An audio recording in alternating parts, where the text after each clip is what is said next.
And hello, my sweet netherlings. Welcome, welcome in. Come one, come all. It's good to have you here. It is good to have you here. Welcome, welcome in. Welcome in. It's good to have you. Diana, thank you for the 5 gifted members. What's up, darling? Lovely to have you. What's up? Coming straight out of the gate and coming in strong. Mwah. There you go.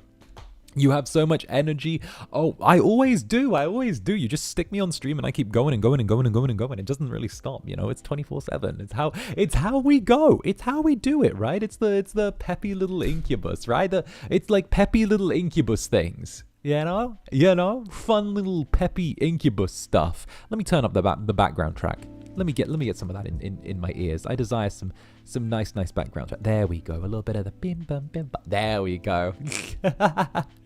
Zanny just goes zoom. I have no idea how. Honestly, I have no idea how. I've been making it up as I go along for years. No, maybe I tell you a secret. I'll tell you a secret. A little secret, okay? It's because I think this is genuinely fun. What game are you looking forward to for Nintendo Direct? I don't know. I'm not really a Nintendo boy. You know, I'm not.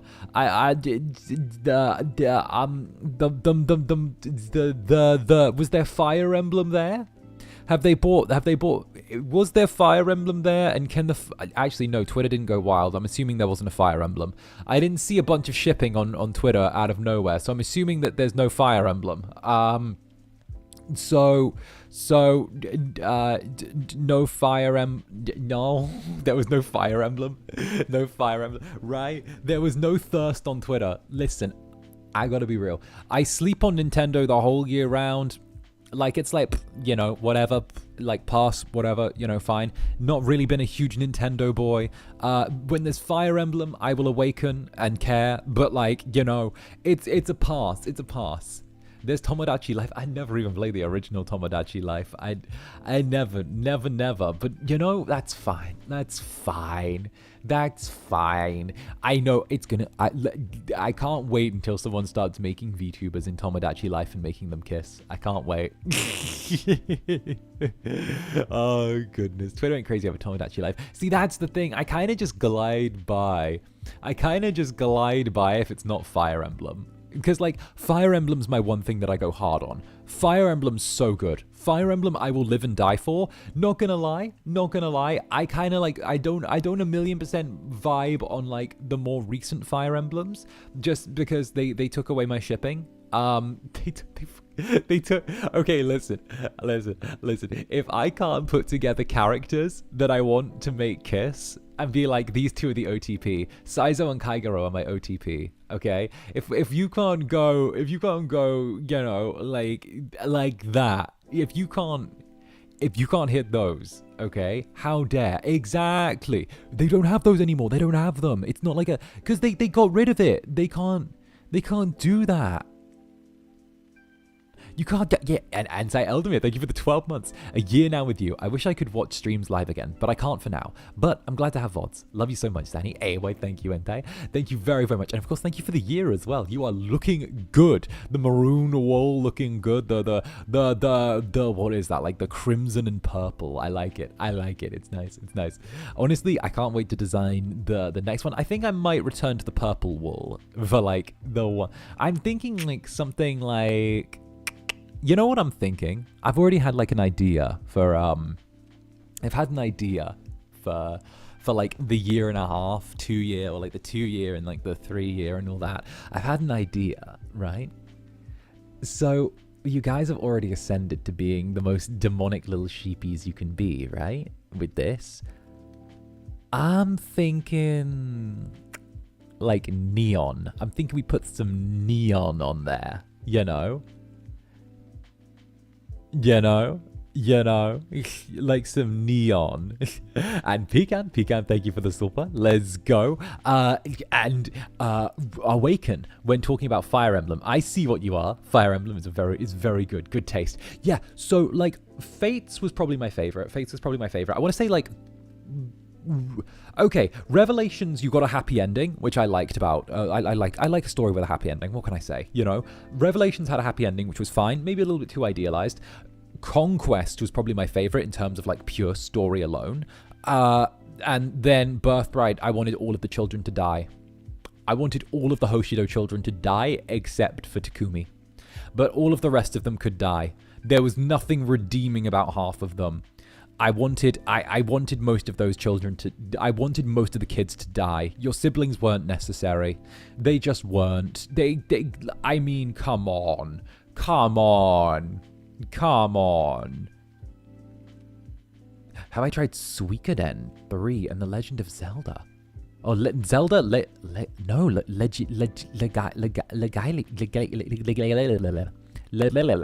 I have not. I've heard of Suikoden, though. Oh! Wait a minute. Where have I heard of Suikoden from? I've heard of Suikoden from somewhere. Where is it? Fuck. Why is Frederick's voice telling me about Suikoden in my head right now?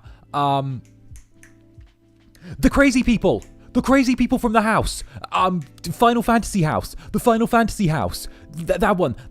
With the lady that was trying to convince people that she was the character from Suikoden.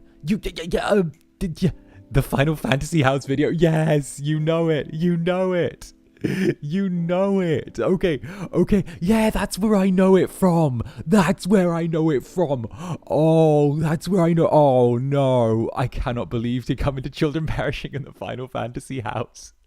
Oh, we're starting this stream strong. We're starting this stream so strong with like the lady that was like trying to convince people that they were like reincarnated characters from video games and like they needed to like follow her.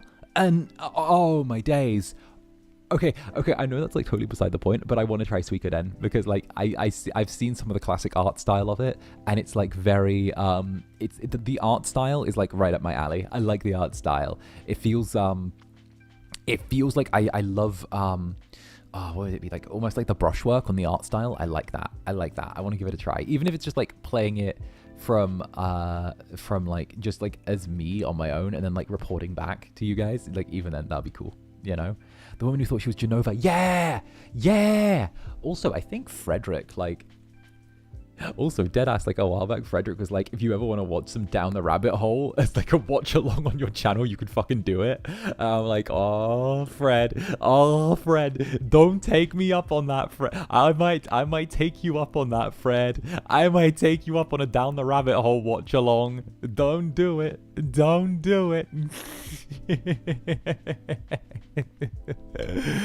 make me do it. Really? Down the Rabbit Hole dogs are so good. Well, yeah, it's why we're like besties. That's why. Remember, guys, you can befriend creators off of the internet if you stalk them long enough, okay? I used to watch Fred's documentaries to get me through watching my college essays. Now we hang out like once a week and we're like besties. My days.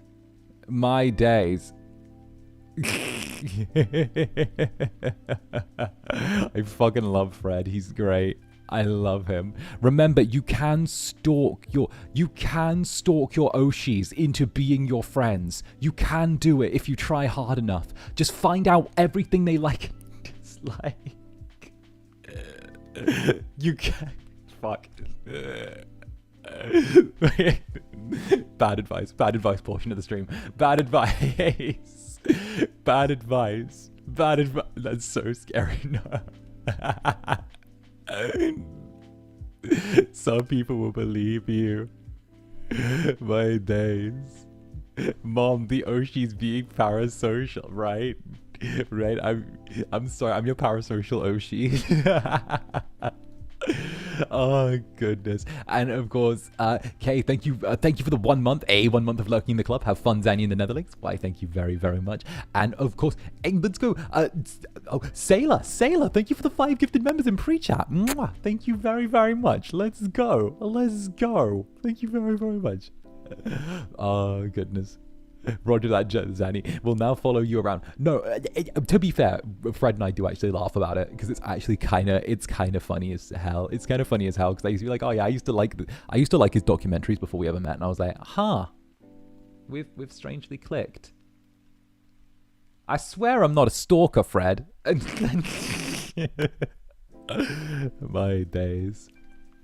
But no, good, hecking good. Now, we're playing some of a game that all of you recommended to me. I know I saw a couple of you saying that this must be 𝓂𝓸𝓾𝓻's influence that has brought out this game, but in this case, it actually is not. It is all of you. So I had this game requested from me repeatedly, over and over again, that I play it at some point, okay? This is one that the Netherlings have asked for multiple times, which is the house in Fata Morgana. And I've never heard of it. I know nothing about this. I have never heard of it. I don't know anything. Like, literally, I know nothing. Absolutely nothing. I wish I knew things, but I know nothing. I am totally like blind to any of this. I know nothing about this game. I know nothing about the details of it. I just know nothing. I wish this game might as well have just popped out of thin air and just arrived one day. I can't even lie. It just appeared to me. And heck, that's kind of cool. I kind of like that it just appeared one day, you know? I kind of like that it just happened, that it just arrived. I kind of vibe with that. So that leaves me very, very curious to figure out what exactly this is and what it is and what it's not. I've tried to avoid any sort of like real spoilers for this, and I managed to completely dodge everything. I've seen a lot of people freaking out and being like, oh my god, it's the game. But I'm like, what game? The game. It's really good. You're in for a wild ride, right? It's very long, very beautiful, very depressing. We'll be getting through at least a couple hours of it, at least a few hours of it today. So, heck, it's going to be an interesting one. It should be a wild ride. I'm just excited for this. I'm excited for it. I don't know what's coming. I don't know where we're going. I don't know anything. And you know what? That's cool. Knowing nothing builds character. Knowing nothing builds character. Definitely a multiple parts stream. Okay. Definitely multiple parts. Interesting. All right. So let me see. Very long, very beautiful story. Very long. All of you are saying very long, but you know what? Heck. We'll see if we're able to take a bite out of it, and if not, then heck, we'll see. I recognize some comfies in here. I see you, little cousins. I see you, little cousins. You've been perceived, little cousins. Little cousins, you've been perceived. Get it. What are you doing, little cousins? What are you doing? Hi, comfies. No, you don't. You don't perceive us. You don't perceive us. You don't perceive. But my Netherlings do. They perceive. They very much perceive. You know, let me see if I can format this so it fits nice and tight into like one of these little windows. Since we're going like visual novel style. Huh. You know what? I'm going to give you guys the choice. What do we... You know what? No, I changed my mind. You guys don't get choices. All right. I changed my mind. Let's head over to the gaming overlay screen. That's right. The gaming overlay, the place with the background that I barely ever use because the gaming overlay doesn't work for most things. Let's go that way. And also, by the way, listen to this soundtrack.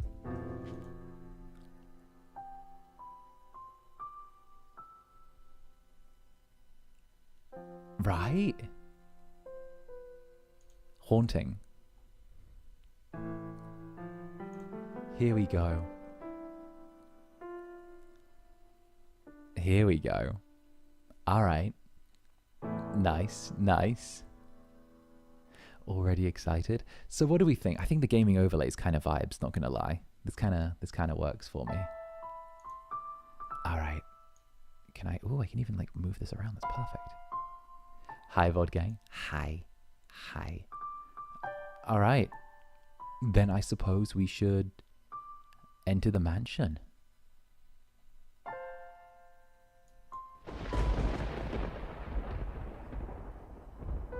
The house in Fata Morgana.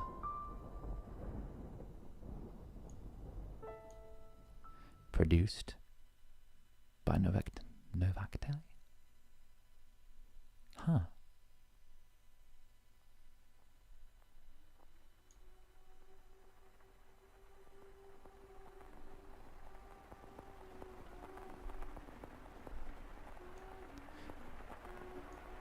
There is a house.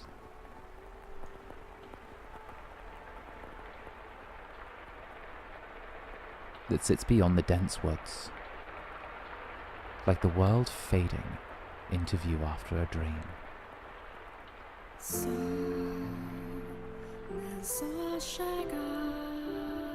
That old mansion appears before you.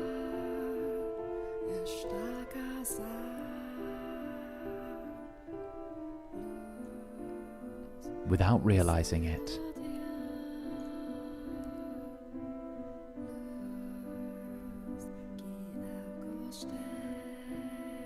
you instinctively accept as truth the events unfolding before you.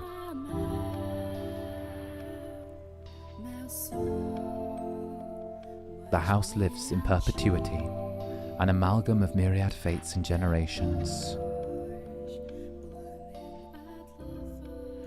No one knows who first said,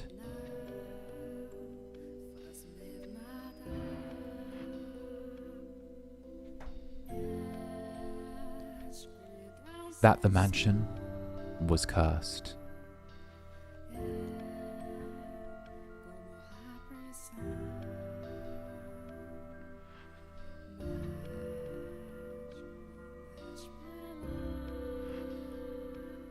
Oh. Hey, next. Thank you for joining the Netherbrand. Cheers to you.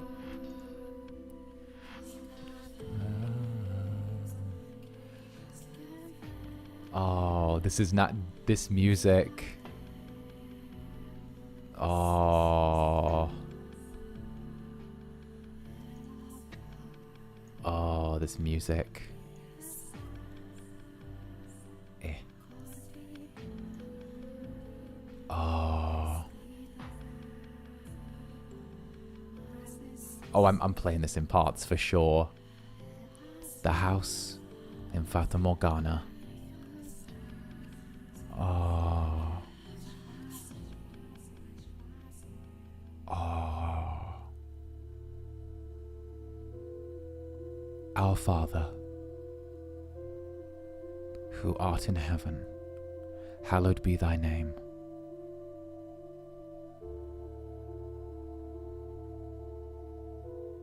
Have mercy on me, O Father.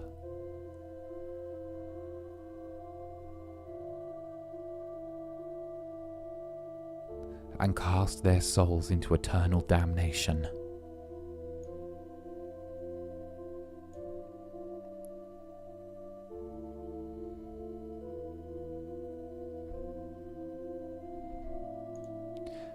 I was looking down upon a corpse.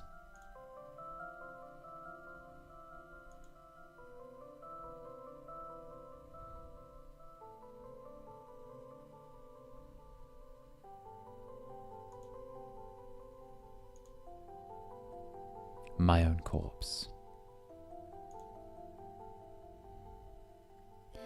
I was afflicted with great despair at the sight of it being dragged into the place of my crucifixion. My soul crumbled, and I was wholly extinguished. Indeed, I did not. I did once lose everything. However, as I faded into darkness everlasting, I heard a voice calling out to me. And so, I vowed once more that no matter how long it may take, how great the obstacles that stand in my way, or what form you may assume, I shall come back for you. That I must return to that house. So I ask of you, please wait until this mutilated body arrives there once more.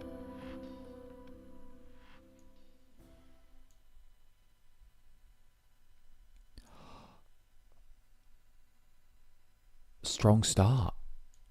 Bloody strong start. Bloody strong start. Ooh. Oh, it got smaller. What the heck? I might have pressed a thing.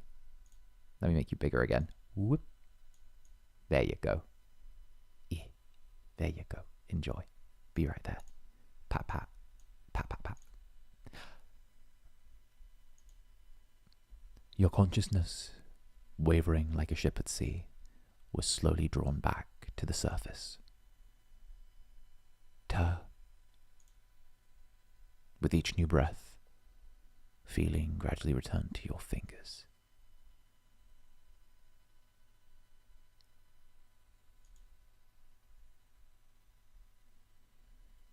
Master. You could hear the pattering of rain from somewhere. Master. And the sound of a crackling fire. Wake up, Master. Creak, creak, creak. Wake up. When you came to, you were rocking back and forth in a rocking chair. The room was dimly lit. Aside from the flickering of the fireplace, there was no other illumination. Only the pitter-patter of rain on the glass. It was as though the whole mansion had been enveloped in darkness. Oh, splendid.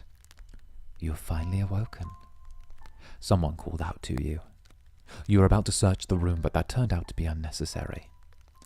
The source of the voice was crouching beside the chair, looking up at you with emerald eyes.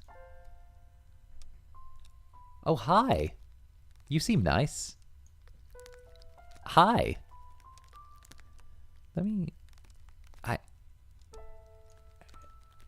Where are your vibes?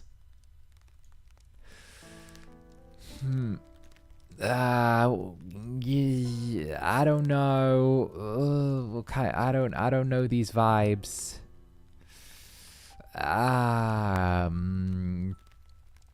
Oh, hey. Oh, there's windows here. Configuration. Backlog, save, load, skip, auto. Oh. Good morning, Master. Good. Oh, dialogue. Good morning. What's the matter? Are you still waking up? You seem rather drowsy. Come now, you must gather yourself. Though I am glad to hear your voice. I have simply been waiting so long for this moment. Tending to the mansion all by my lonesome, ensuring it was ready for your return. Whenever that time may be. When I caught sight of you through the window, my heart fluttered. The time had finally arrived. You were perplexed.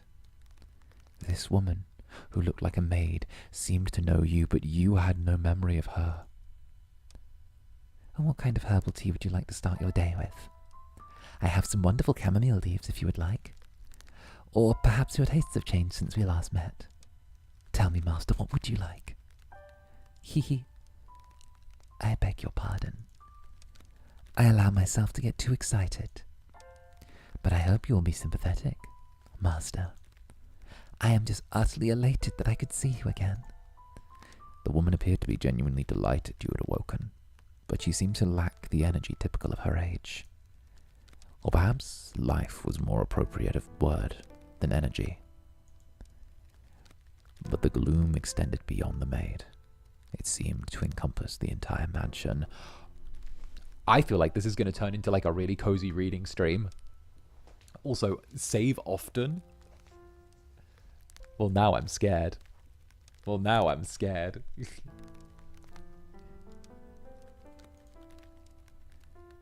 plaster walls illuminated by the fireplace, and the rose engravings in the ebony pillars felt vaguely familiar.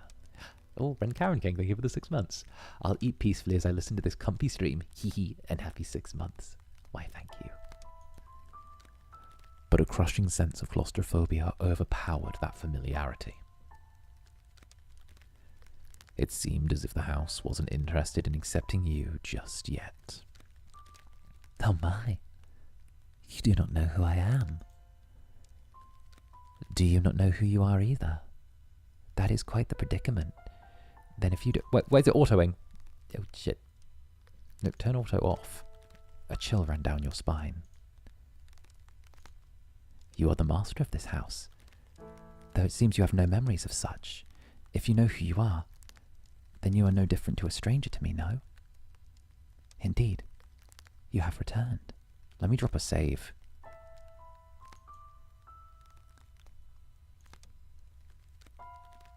You and the maid. Oh, I don't... How many slots? 4, 8, 12, 16, 20, 24, 28, 32, 36, 40... 52... 52 slots? Wait, what? The game needs to be shut off by the gaming screen. Any way to shrink it? It's because the window it's on is a weird shape. Let me see if I can do a quick thing. Let's shuffle over to the full screen gaming screen. Indeed, you have returned. But from where? And then if I just grab this and pull it this way a little bit, then like I could do that and then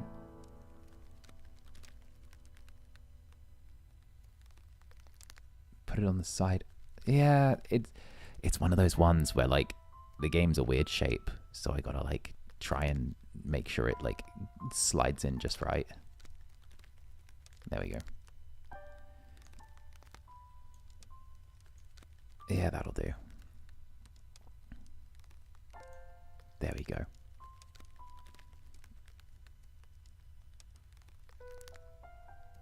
Yeah, good old 3:4 ratio, right? All right. Indeed, you have returned. But from where?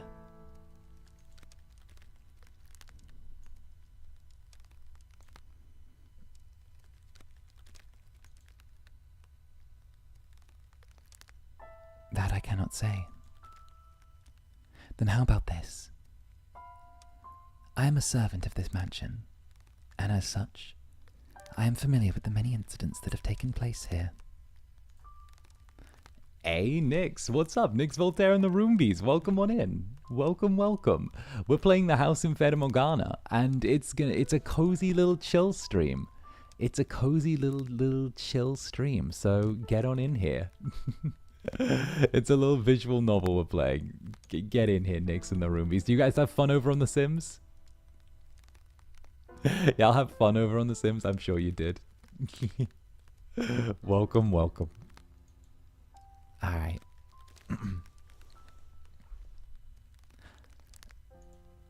I shall show you the history of this house, Master. That will surely allow you to recall who you are. The freshly awakened gears in your head begin to turn as you mull things over. The maid had called you the master of this house. But without a single mirror in the room, you had no way of seeing what you looked like. Unable to decide, you reflectively nodded. Let us be off then. And fear not, I merely entreat you not to let go of my hand. Should you hold it tightly, you need not worry about being washed away by the waves of history. No matter what happens, you mustn't let go of my hand.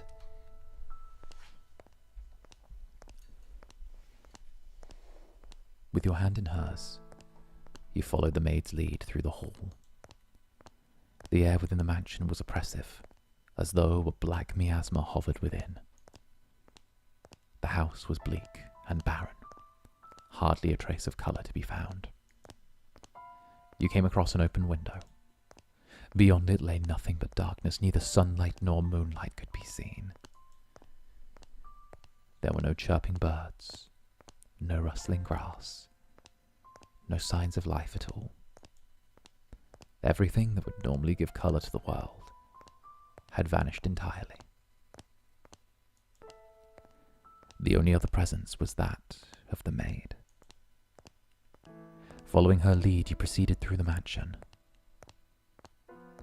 After some time, you arrived at a double door, the glass within shattered. The door, once pure white, had long since faded into a dull grey. It appeared to lead to the back garden. You could hear children laughing on the other side.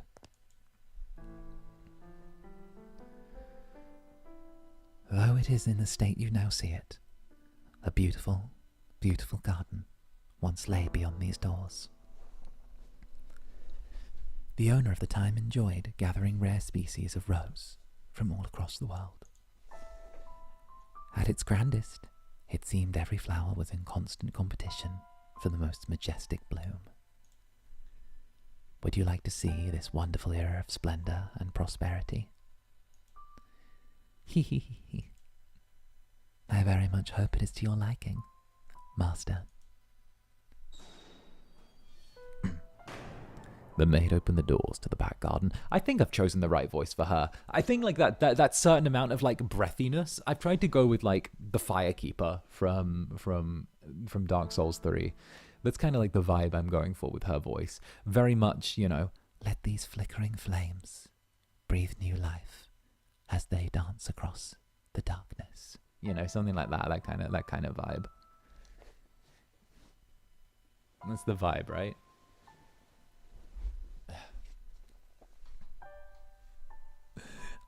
Why thank you, why thank you. A sudden gust of wind rushes across your face, forcing you to close your eyes as you follow the maid out the doors. When you next opened your eyes, the world was no longer blanketed in shadows.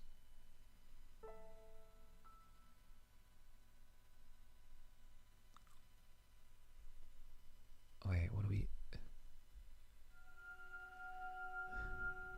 The first door.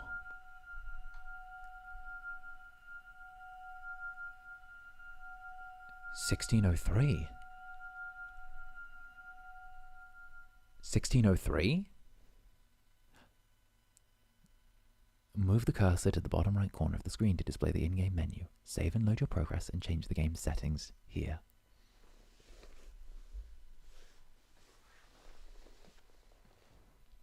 The mansion had an alluring air of beauty. Something about it in that era was almost like something out of a fairy tale. This period of history could perhaps be described as a symphony of destruction, as cumbersome principles of old came crashing down. Freed from the day-to-day oppression of these antiquated precepts, the people seemed to hark back to the more poetic, expressive ways of old. They took these newly blossomed emotions in hand, and with them they wrote literature, painted portraits, composed theatre, and found love. Even the church, which had maintained authority throughout the Middle Ages, embraced the changing times, adopting the culture's flowering sense of aesthetic. War would break out not 20 years from then, plucking the ripened era from the tree of history. But that is of no concern to us now.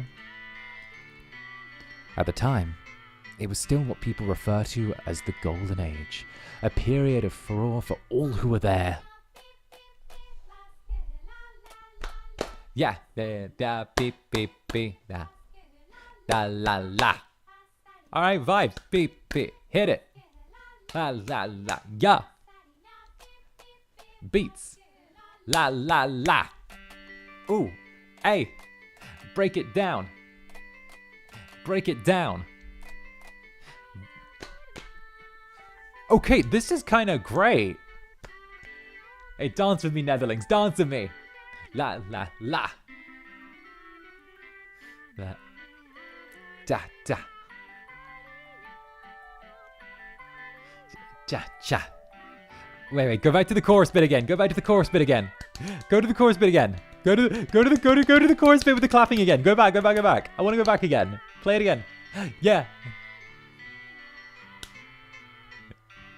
Da, da. All right, I like this. Now let's take a slight detour. No, we will not be changing locations.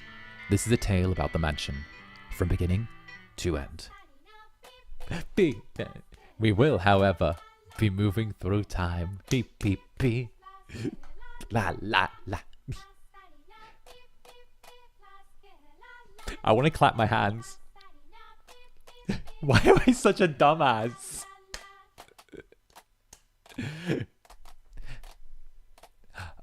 Say about 8 years into the past. A very wealthy family lived in the house then. The mother and father, brother and sister all had distinctive, beautiful flaxen hair. I was always enamored by their hair. By contrast, mine was the color of a wet crow. See, there I am, standing around looking rather a fool. I was happy back then. And what reason did I have to not be, afforded the opportunity to ostend such a beautiful home? So I poured my heart into serving that family. Listen closely, if you would. That soft, fleeting sound that could only be a young girl singing. Can you hear it? La la la la la la. The young girl, you see, cheerfully picking crimson roses and singing like a songbird, was called Nelly. Though young, she sang with elegance. Nelly was deeply fond of the house's garden. She would often spend her afternoons there. Gorgeous roses gathered from all across the world bloomed in the garden. They were given the utmost care and even their thorns removed. So young Nelly would not hurt herself naturally. The light brown-haired girl carefully plucked petals from the roses, gathering them as she sung. Her voice was like music played by fairies. Nay, the sight of her was like an angel descended from heaven.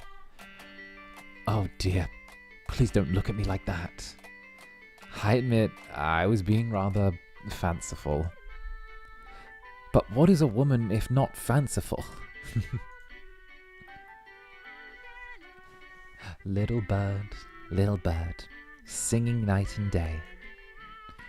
For your little birdie heart, sing your woes away. Pretty flowers all around the little birds.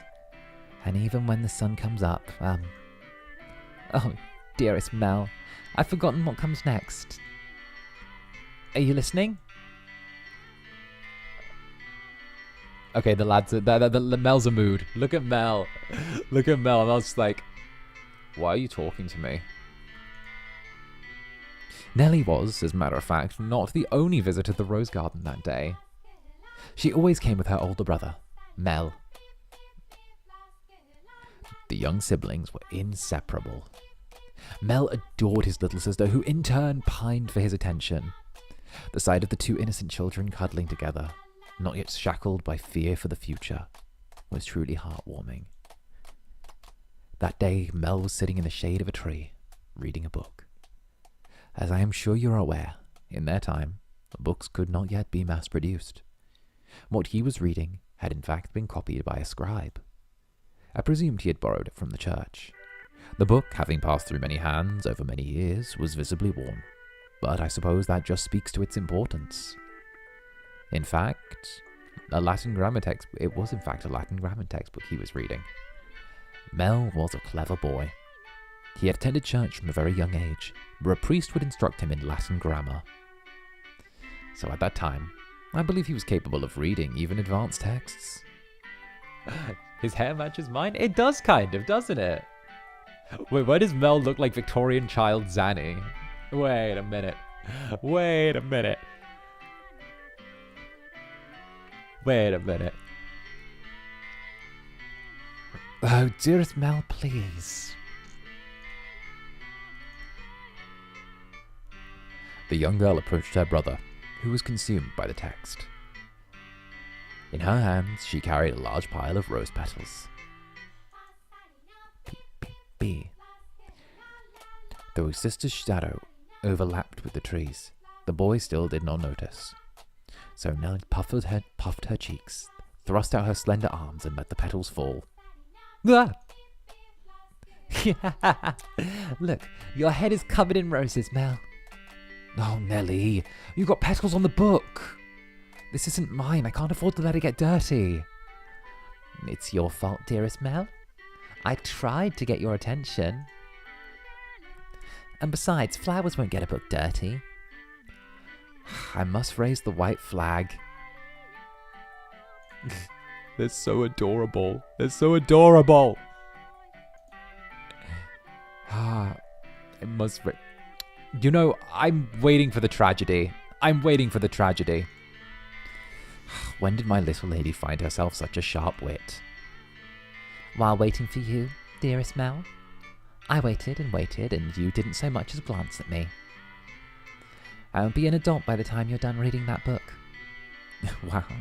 Wow, so that soon? That soon. Mother says girls grow up fast. She may be right. In that case, we should do something together before you're all grown up. Surely you won't play with me any longer when you become an adult. That's not true. I still play with you. I'll still play with you even when I'm grown up. But grown-ups don't play, Nelly. Fine. I'll stay a child forever then. You don't have faith it's going to be a happy ending story? Hell no! Hell no! Apparently, I heard 𝓂𝓸𝓾𝓻 played and loved this game. When has that old man liked a single happy ending? That guy... I know how much he likes a tragic story. Okay? Not only that, but my netherlings were thrusting this upon me. Okay? No way. You guys want to see me cry. Do you think I'm dumb? Do you think I'm dumb? I know where this comes from.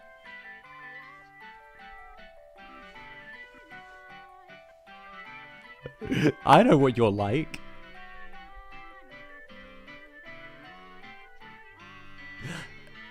Are you suggesting that we like it when you cry? Yes. Yes, I know some of you like nothing more than a broken, pathetic, sniveling little man. Okay, you like your pretty boys broken and crying. Okay, I know what some of you are like. Okay, you like them whining and crying.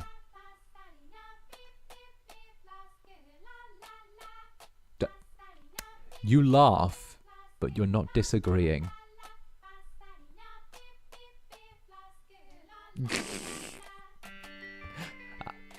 I did say some.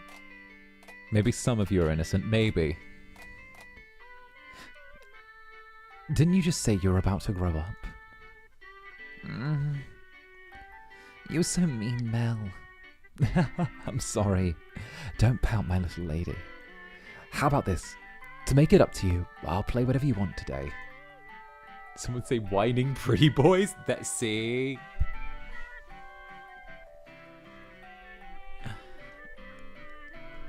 Really?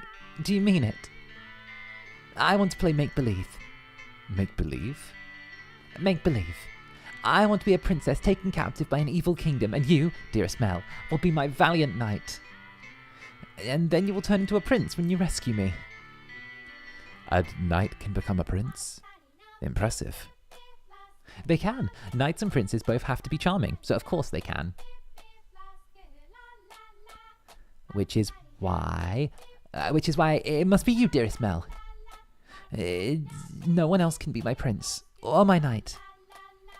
While he may have appeared outwardly embarrassed at his rose-cheeked sister proclaiming 𝓂𝓸𝓼𝓽, I am certain he was smiling on the inside. After a few moments, he merely knelt, bringing himself to eye level with Nelly, and gently stroked her hair softly. All right then, you're my princess, Nelly. And not just anyone's princess, dearest Mell, but yours alone. So, don't be anyone else's prince but mine, okay? Nelly. Jeez. My princess is quite the fawner. Is that bad?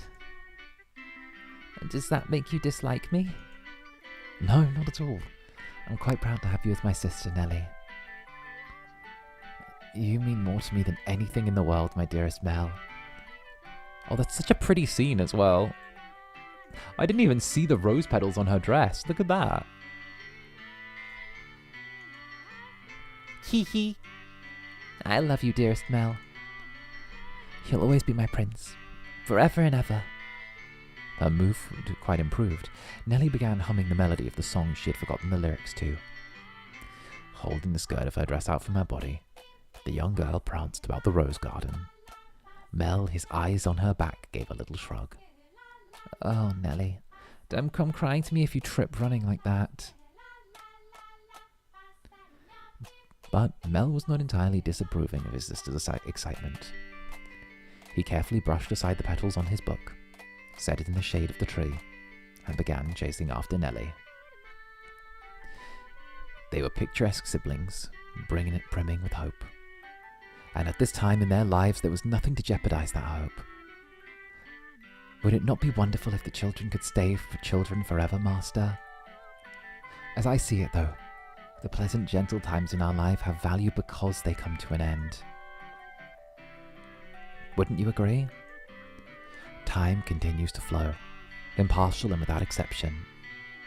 And as such, everyone's childhood comes to an end. Be that as it may, does time also not flow at the same speed for each individual? Hee. Now let us take a trip down the river of time. I would be very much delighted if you could remain at this point in time, but unfortunately, we cannot. Please, do not let go of my hand, Master.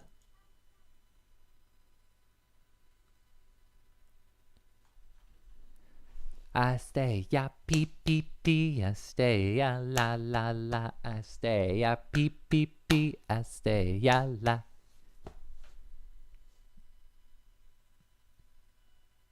Mell.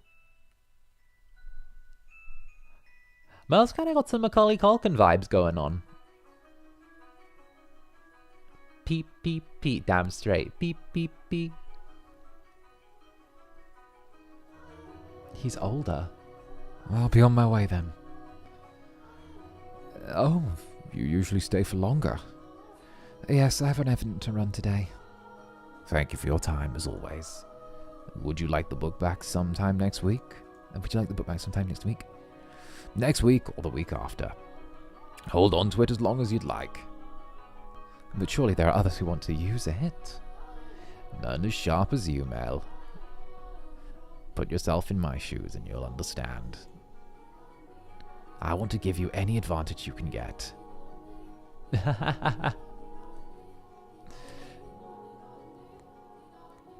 Oh? Do you not believe me? No, I believe you, Father. And I mean to do whatever I can to not disappoint you. That's the spirit. If you need anything, don't hesitate to ask. I'm proud to have you as my pupil. Okay, positive student-mentor relationship. That's mentor-mentee relationship. We stand positive dynamics here. We love that. Okay. Young man being guided positively by someone in power. Rare. Let's see if it keeps. Ah, yes, and Mell. Do consider what we were talking about. Going to university. Indeed. If you do, I can introduce you to some accomplished instructors. There's very little left for me to teach you, And I believe you would make a fine priest. True, true. If this is going into kind of like the Earth timeline, the only individuals in like large swaths of kind of like Europe during that time that were able to get a university education were people who were going to be priests. And the whole idea was that, you know, it was essentially like the church that ran that form of education. So it was kind of a thing.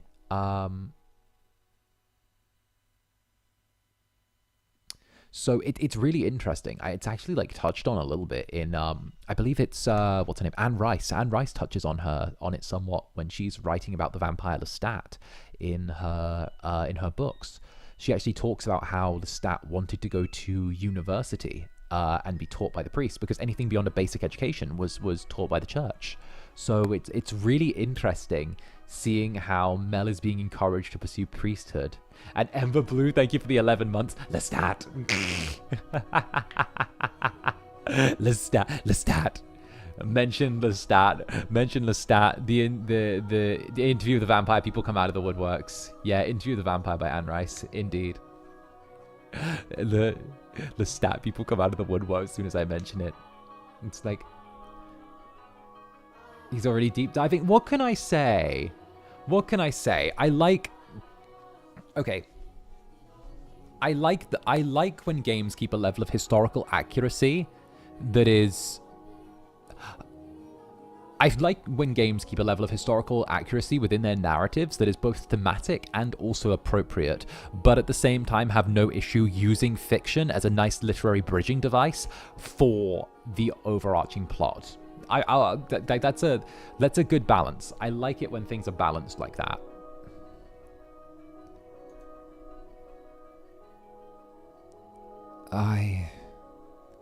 It's an honourable thing, Mell, to devote yourself to the service of our Lord. I'll give it some thought. If you'll excuse me then. I'll see you later. Our doors are always open. It's a church, that's the point. Farewell.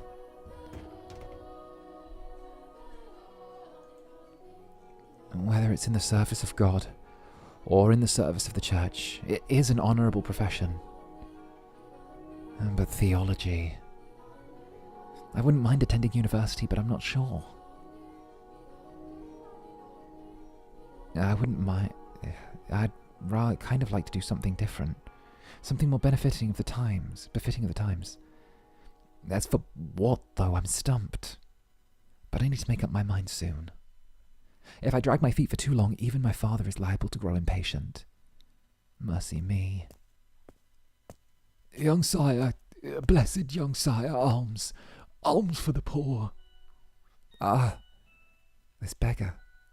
If I'm not mistaken, he's been outside the church since last week. Alms. The way he shakes his head. I can get a glimpse of his forehead under his hood. He's completely bald. Buy yourself some bread with this. Oh, thank you very much. May the Lord bless your soul. Thanks. The Lord. Oh no! Nelly's going to be cross if I don't hurry home. Curses, and it looks like it's going to rain. Hey, listen, I don't have it in me to do a full playthrough. I'm not going to do it in one sitting. I'd die if I did this in one sitting. No way, chat, no way. No way, this is a long game. You expect me to eat, sleep, breathe, and keep going? This will turn into a sleeping stream. Master, oh thank goodness. You appear to have a firm grasp on your consciousness. I was afraid you would accidentally let go of my hand. Now, Master, this is the period of time I truly wish to show you. The boy reading in the rose garden was now a fine young man. Nonetheless, he still bore the same gentle eyes as before, and he would from time to time show remnants of that innocent young boy. He was, in his own mind, still making the transition into adulthood, I suspect. Mell frequently visited the church, on Sundays to participate in Mass, of course, but more often to be tutored by the priest. In addition, he also attended a private school run by an eminent marquis. Though it was not a school where students had desks and sat in rows, they studied at the Marquis's estate. Secondary and higher education was not the same as it is today, and Mell was considering university. The priest wanted to recruit him to the church, but Mell was having difficulty deciding what he should do. Why is my dyslexia so good this evening? What? All the wait, what? All the letters are staying in place. That's wild. Is this how normal people are? That he had such a choice is envious, is it not?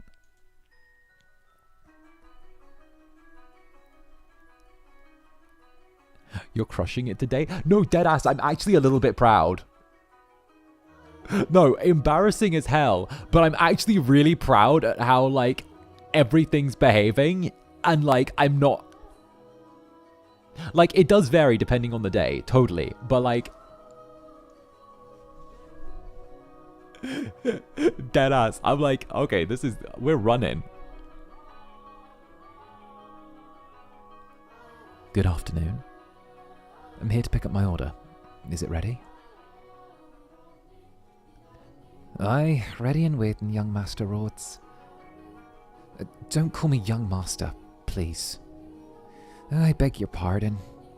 Kinda seem to get my head out of the past. Your order's right here, sir. Mell had stopped at a jewellery store in the centre of town on his way back from the church. The building was both a workshop and storefront, and the nobles of the area were deeply fond of their master's wares. He was so skilled, even the royal family had commissioned work from him. As a matter of fact, the wooden sign out front was engraved with a replica of a piece of his jewellery said to be on display in the palace. As artistry flourished in this golden age, the number of shops selling luxurious items such as jewellery rose in kind. However, the clientele of these shops comprised of a very narrow range of people. May I have a look? Of course, of course. Good. It came out just as I hoped. Splendid work. Can I afford to disappoint a loyal customer such as yourself? An admirable work ethic. I'm sure she'll love it. Oh, such a kind lad, young master. My boy back home could do well to learn a thing or two from you. Every other man ought to show his woman some cordiality. Coming home to a cold fireplace is a sad thing indeed. Again, please don't call me young master. My apologies. I'll take this and be on my way then. Good day. If you find yourself in need of aught else, just let me know. I can make any jewellery you ask for. Come to me and your sweetheart's ale to be sure is made.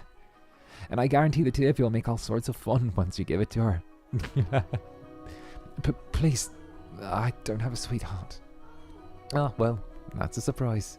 I'm sure many girls are vying for your hand too, young Mr. Rhodes. A fine family, good looks, charming, and your future's all but... I'll be on my way then. I'm in a bit of a hurry. Good day. Come again anytime.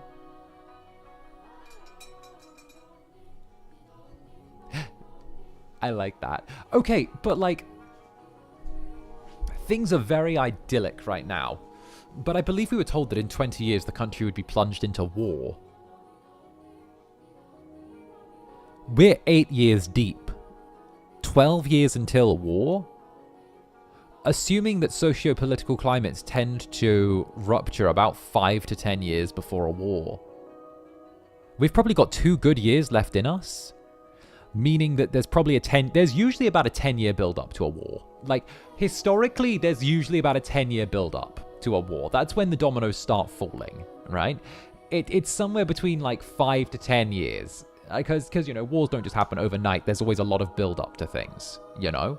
there's always, you know, one thing. It's like a boiling pot. War is always the lid that pops off of a pot that's left to boil, you know? So I'm assuming that things are going to start going to hell pretty soon.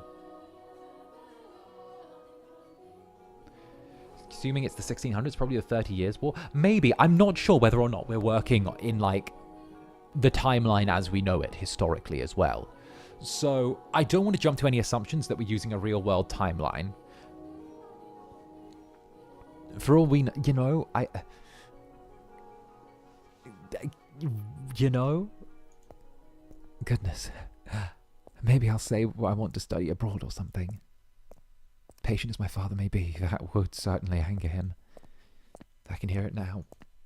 You're wasting your God-given talents, boy. I could renounce my name and rank, go somewhere far away. That sounds like the kind of plan Nelly would come up with. Renounce your name and rank? No, just run away with it like I did. It was very stylish. Okay, it's very like Harry and Meghan.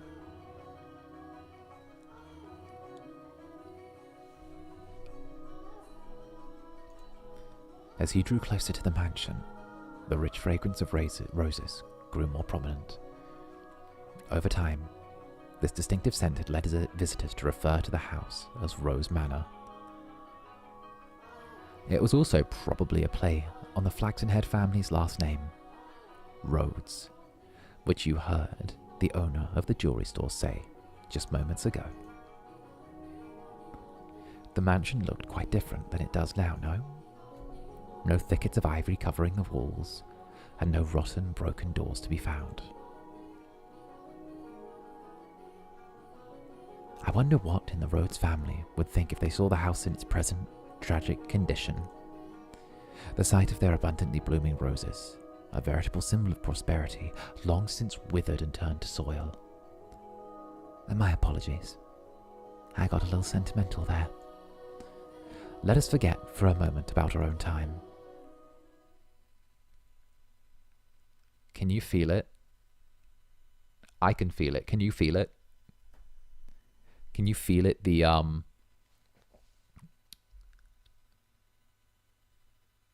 drop. It's that feeling. It feels like the guillotine's about to drop. You know? It's like that thing that sits not quite in the pit of your stomach, but at the very, like, upper back of it, you know? As if everything's about to start coming crashing down. You know? You can feel it. Did the music stop on its own? Yes, it did. The music stopped on its own as well. So, cross your fingies and hope that things go well.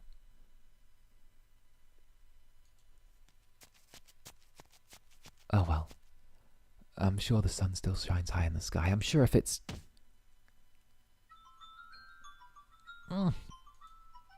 Dearest Mell, what took you so long? Where have you been?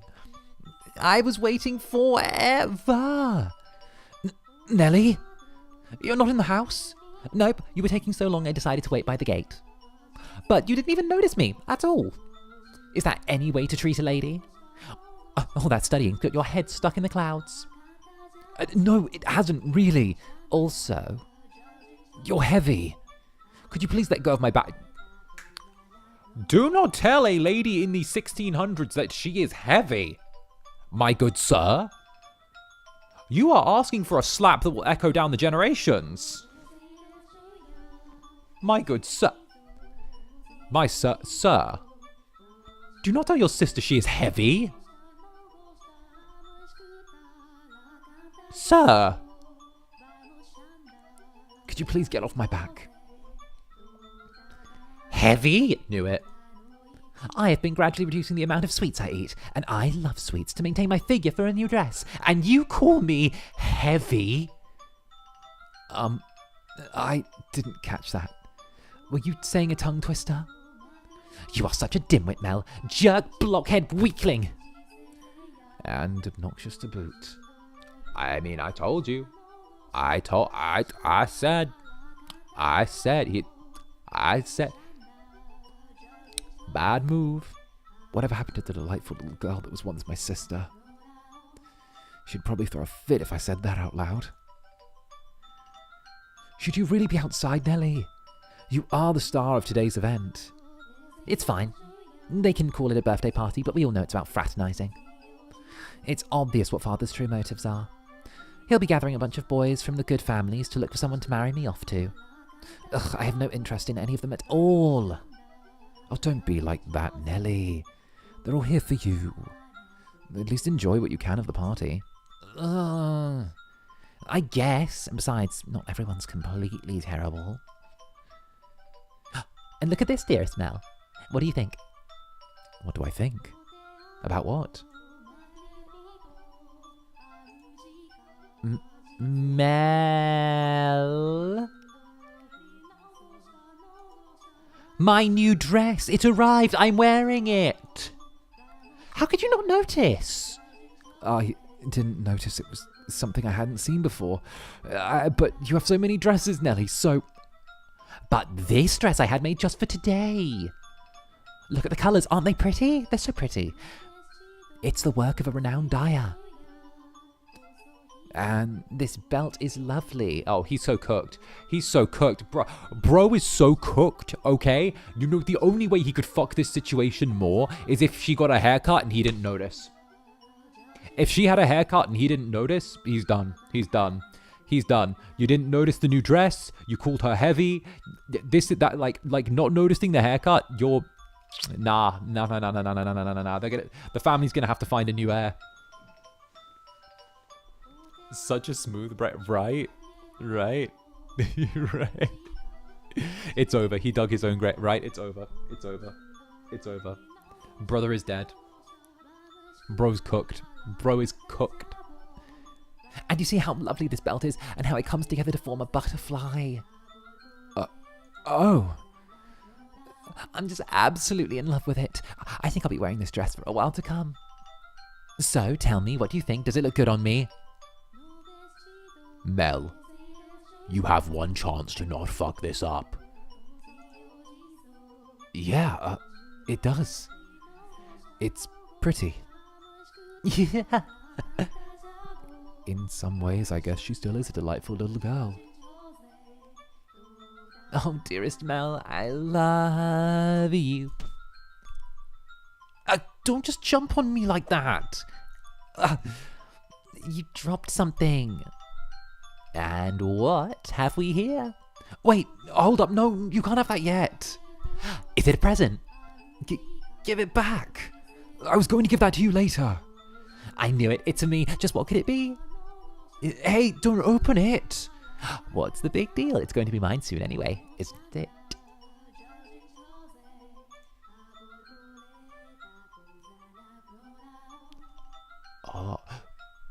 Do you know, the music gives me Nier Automata vibes. The music gives me such Nier Automata vibes. I love it. Oh, I love it. A rose necklace. And this design. It's from the jeweler the royal family uses. Oh, my dearest Mell. You had this made just for me. Oh, jeez. It defeats the purpose if you open it before the party. Happiness is always better sooner rather than later, Mell. I think I'll put it on right away. There, how does it look? It looks lovely. My prince is still the sweetest in all the land. Don't make such weird noises. Oh, but why not? A prince always knows exactly what his princess wants. And this princess wanted some rose jewellery to go with her new dress. Understood? Hee hee hee. Jeez, I sure don't have it easy playing your prince, Nelly. It might be about time you found a new one. Well, don't marry your sister. It's probably a good advice. Good advice. Chat, don't marry your sibling.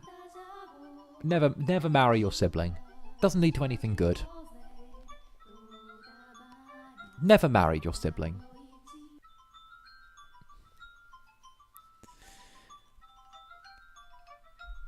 Like, you know, it worked for the Targaryens, but you're not the Targaryens. Rare good advice corner. Just ask the Habsburgs. Exactly. Although they did straighten their bloodline out, and they're actually kind of normal now, which is kind of wild. One of them actually works for the UN. Or not the UN. What was it? Not the UN. Europe, the European Union. One of them is a councillor at the European Union.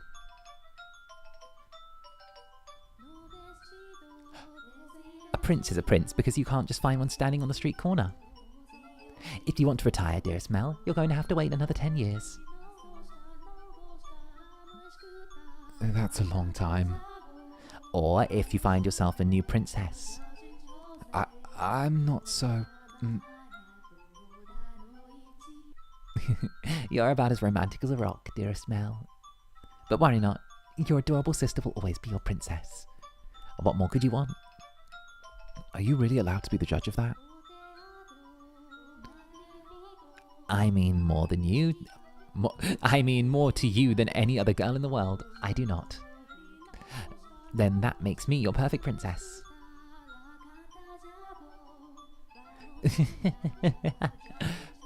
Hey, what's with that laugh and it'll be over soon laugh? You're always telling me I mean more to you than anyone else. Yes, you do. More than anyone in the world, my beloved sister. I'll take good care of the necklace. Thank you, my dearest Mell. Oh well, if you're happy with it, then so am I. You're very welcome. Now, back into the house with you. Can't have a party without the guest of honor. Do you know if anyone's here yet? Nope. I imagine they'll be here soon, though. God, I couldn't imagine being married off to someone. I don't know. Like, nowadays it feels so like, I don't know. If I couldn't imagine having the whole suitors ball and seeing who could be a potential whatever, being trotted out like I was a prize racehorse. I don't know. Like, don't get me wrong. The AO3 of it could go so hard, but at the same time, it would feel like I couldn't imagine trotting my daughter out like that, to be honest. I know that it's still done in some parts of the world, but also I'd be so protective of my kid if they had to go through that. Every single guy that comes along, I would look at them like they were a vulture circling an animal in the desert, Would that have happened if you stayed in the underworld? Bish bash bosh. Exactly. Though, to be honest, I feel like if someone had tried to get me to marry someone, I would have arranged an accident for them. The noble runs off with some pretty thief instead of the suitor, right?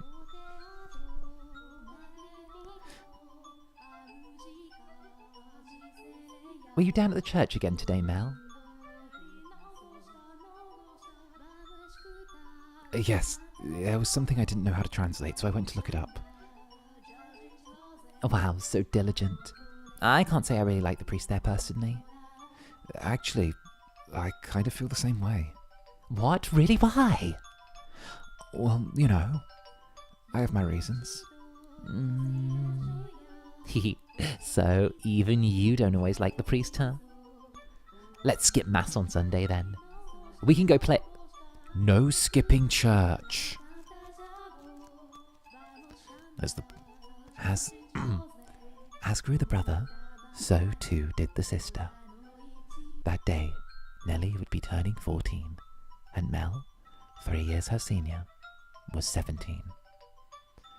You saw it with your own eyes, so you know just how much he has changed. She was always a cute girl, and grew into an even more beautiful young woman. Though she was only 14, she was well on her way to becoming a fine lady. As for her character, well, but a girl like that has her own charms, would you not say? Drifting down the river of time, two siblings matured into healthy young adults, but at the core of their relationship, it did not change in the slightest. Nelly was very much attached to her brother, and as much as Mell complained, he still cared deeply for his sister. Around the time the sun had begun to set, carriages started lining up outside as well-dressed aristocrats made their way into the house. As Nelly suspected, the majority of them were boys. Yep. Yep. Yep. Oh, Yes, I understand. You do not need to say anything more. Rose Manor, right? Okay, we'll go together. Me? Alone? No, please don't make me. The inhabitants of Rose Manor are surely living quite contented lives, and I'm sure they don't remember a thing. Who was that?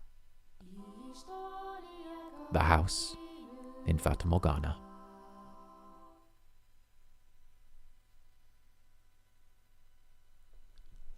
The what? Huh.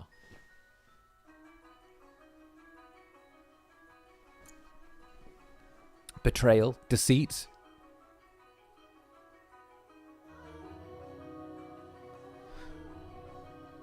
Oh yeah, the CG view. Right click on the mouse. Boom. This is alright. You guys remember my commission stream? This was kind of like the level of art that I did in my commission stream, you know, where I did something similar. There's this drawing of a shovel. Yeah, I'd put it there. You know, I did some oil painting during that stream. So it's about there, you know. Maybe they could actually take a few tips from me, you know. You know, I feel like there's a lot they could learn there, you know.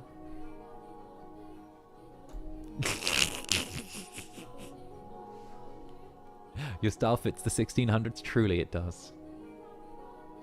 The room with the fireplace was always kept in pristine condition, so they could entertain guests at any time. Lying. Yes. Walls colourfully decorated with tapestries and stained glass windows gave testament to their great fortune.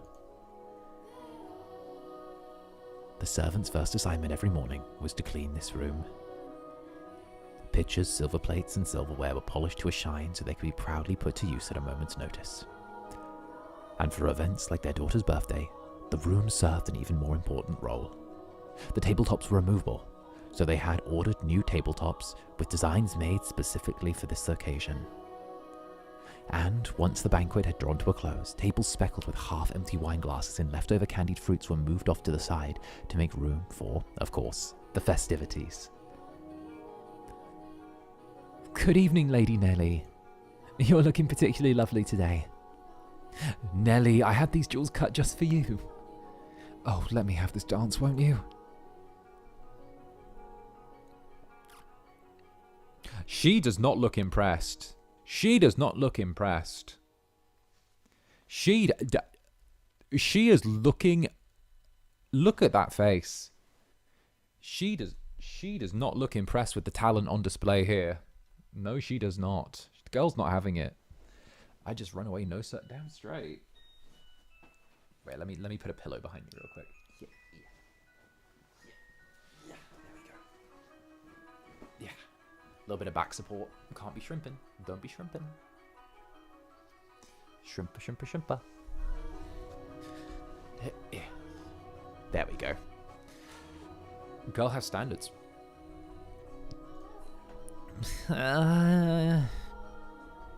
What's the matter, Nelly?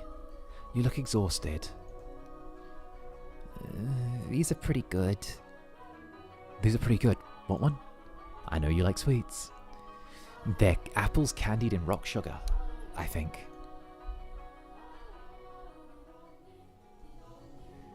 Oh. Yeah, this is her 14th birthday for those who just want to catch up. So, for a quick recap, today is her 14th birthday, and her father has brought in a bunch of potential suitors for her. and it looks like he's doing the whole political marriage thing and trying to find someone who, you know, she happens to like but might also just happen to be politically advantageous for him. You know, the classic thing where I'm glad you love him, his father's powerful type beat.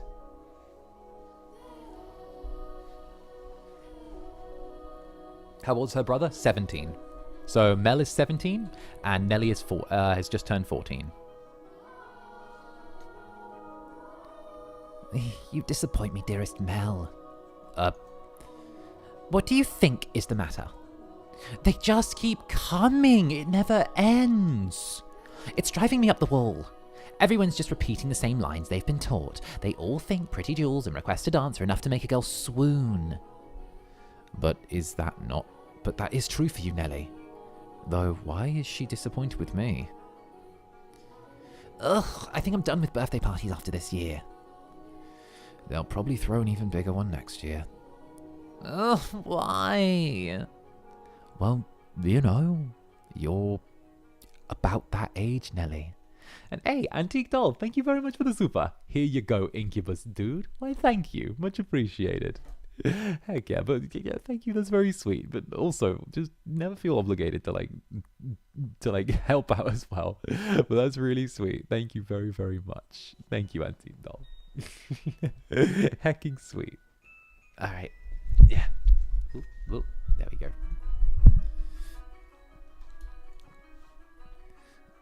We are a reasonably distinguished family, so there are a number of different houses that would like to have connections with us. So... Mic bump. Yes, I bumped my mic. So what you're saying is do it for the family. No, that's not... I won't date or marry anyone. I have no interest in being used as a pawn in their inter-family politics. Pawn? I wouldn't go that far. And I'm sure father would let you choose yourself. True, she's not a pawn in the inter-family politics. She's at least, like, a knight. Maybe a bishop. Not quite a rook, but definitely like a knight or a bishop.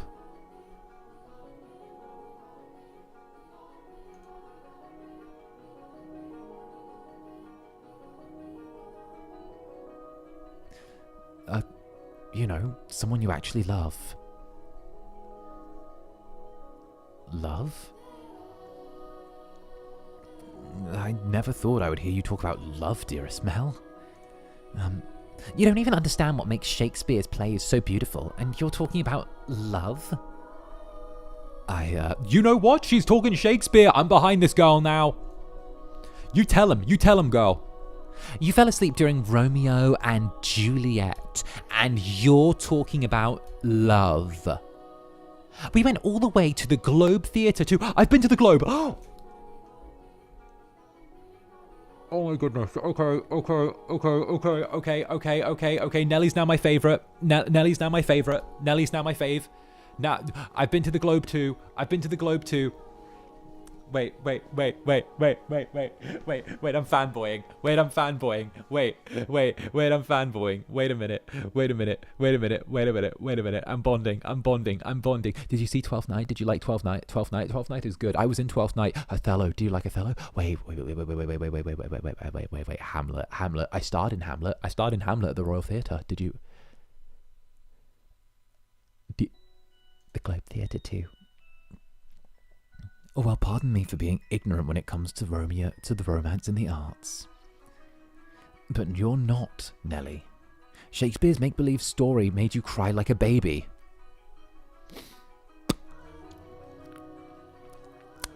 Make-believe story.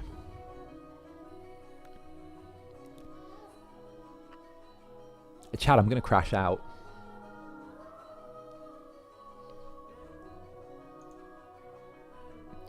Anyone would cry at that. You'd have to be crazy to sleep through it.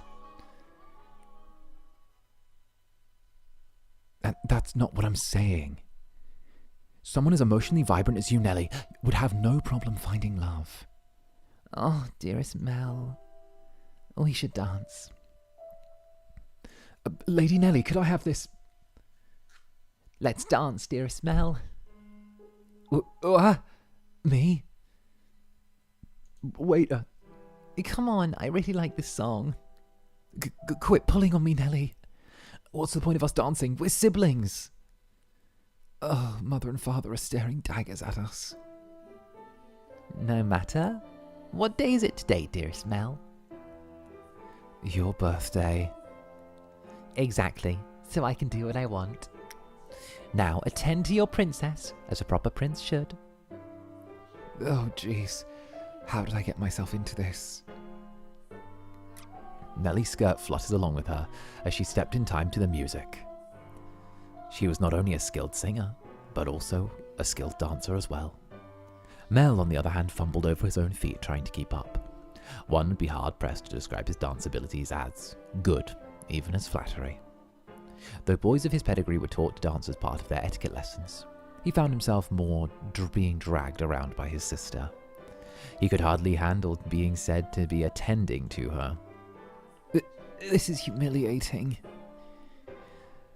Because his parents had been hands-off in raising him, largely giving him free rein to study and learn what he pleased, Mell looked like a tangled-up marionette. From throughout the hall, he could hear giggling, uncomfortable chuckling, and people coughing to disguise their laughter. Come on, dearest Mell. If this is the best you can manage, what are you going to do when you find the girl that catches your eye? I won't, so it doesn't matter. Hehe. Listen, Mell. You're gonna find a girl that catches your eye. It's the 1600s. You cannot find a guy that catches your eye in the 1600s. Alright? Wait like 4 centuries. Follow my lead, Mell. 1, 2, 3. 1, 2, 3. Nelly alone enjoyed her time dancing with her brother, and quite thoroughly at that. It didn't matter to her that he moved awkwardly or that the guests were giving them cold stares. It was their parents who first cracked under the pressure. Wait, the voice for Nelly? What? Just as their father was about to give an exaggerated cough and stop the music,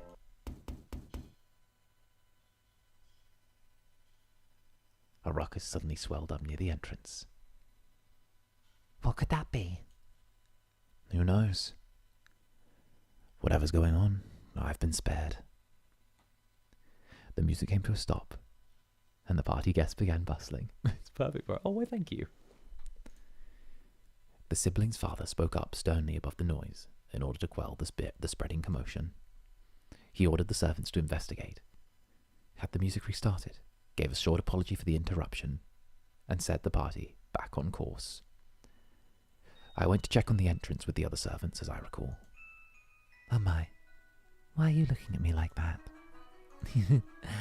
These are not my memories, but those which dwell within the mansion. Do you think we should be following what happens next from my perspective, then? That is not what confused you. Well, your questions shall be answered in time.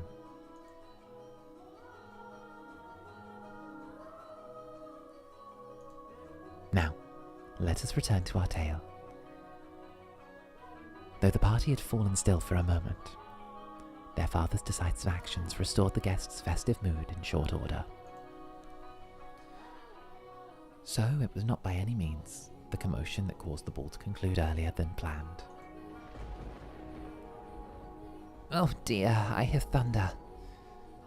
It was rather loud too. It sounds like we have quite the storm brewing. They lived in a country where the weather was nothing if not unpredictable. Rain was a frequent occurrence here. They're British. They went to the Globe Theatre. It rains all the time. They're British through and through. I can tell. They're 1600s aristocrats.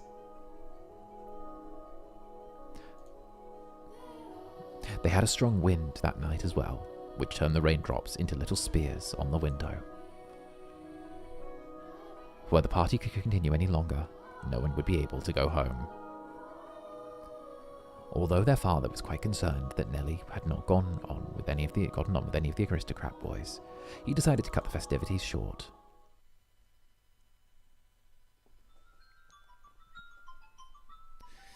Oh, thank goodness it ended early. How lucky I am. This must be a blessing for always being such a good girl. I'm not sure having your own birthday party cut short counts as lucky. But it was no fun. I can't help it if I'm not enjoying myself. And for heaven's sake, Arthur was here. I have no interest in dancing with that dunce. Arthur? Who's that again? Someone who was here? Unbelievable. I don't remember anything. You don't remember anything, do you, dearest Mell? He came over to play a few times when we were little.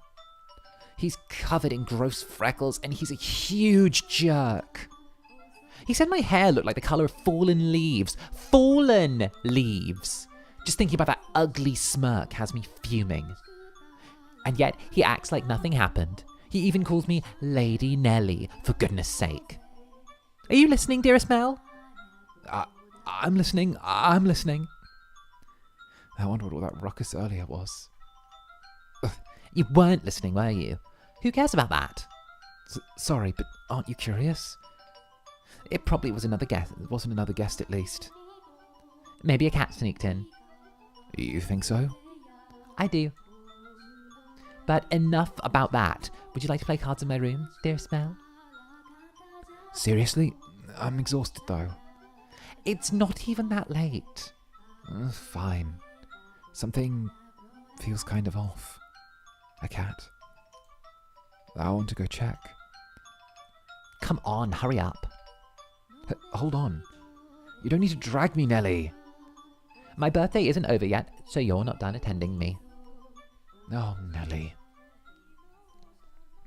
Right, your hair looks like the colour of fallen leaves. I don't think that's enough to hold a grudge against someone and call them a dunce for the next, 10 years.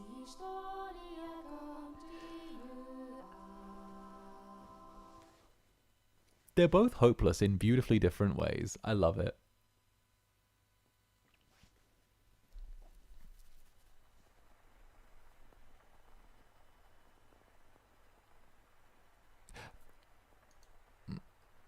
The rain just won't let up.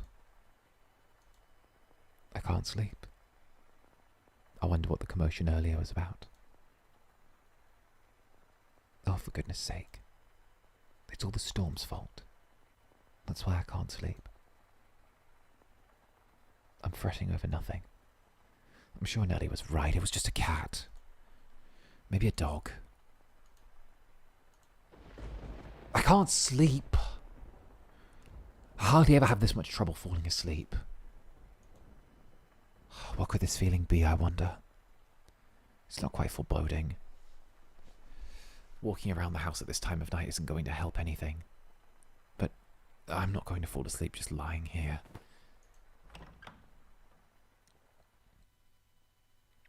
The only sounds that could be heard in the dark corridors were the sharp pitter-patter of the rain, his footsteps, and his breathing. Though he was immediately familiar with the layout of the house, that night, the hallways felt like an endless labyrinth veiled in shadows. No moonlight shone through the windows, so he naturally found himself moving cautiously, despite being in his own residence. Keeping the palm of his hand pressed against the chilly wall, he put one foot in front of the other. But to where was he supposed to head? Mell, of course, had no way of answering that question himself. If he had anything, it was guidance from above, the path to his destination lit by flashes of lightning. Or perhaps there was something else leading him along. Though he progressed with a fair bit of hesitation in his step, Mell was slowly but surely drawing nearer to one room in particular. He made his way through the seemingly endless halls, past the living room, its fireplace long since cooled. Oh, I'm getting bad vibes. Just gonna lean and grab my water for a second. Yeah.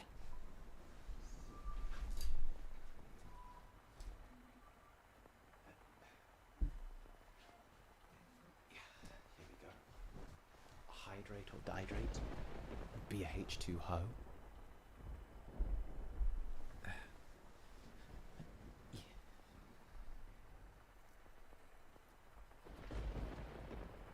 Into another corridor. And then stopped outside an Abigail's bedchamber. The dim glow of a lamp spilled through the cracks in the door. A gust of wind is not necessary to make a flame flicker. A person's movements or just vibrations in the air from someone speaking, the slightest of motions can cause the light of a fire to quiver, shifting subtly as though nudged by an invisible fingertip. I can see light from inside. Is she still awake?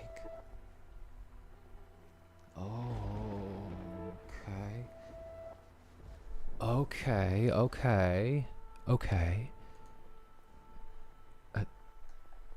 A voice. He seemed to be hesitating. It would not be difficult for him to approach the door and peer inside. But he had reservations on peeping in on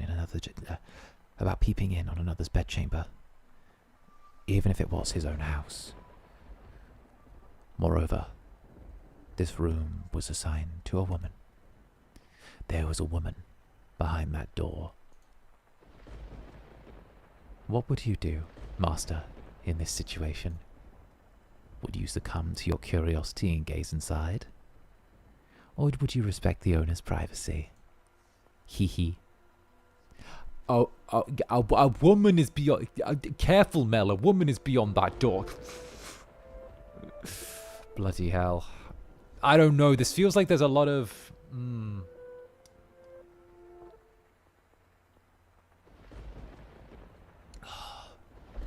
I feel like there's a lot of gravity to this choice. I feel like there's gravity that we're not aware of yet. I would peek. But the voice, it feels like it's calling to me? Or someone else? Yes, me. I could sense someone watching me at that moment. He had succumbed to his curiosity. He stood on the other side of the door from me, his flaxen eyes open wide, trying to remain as invisible as possible.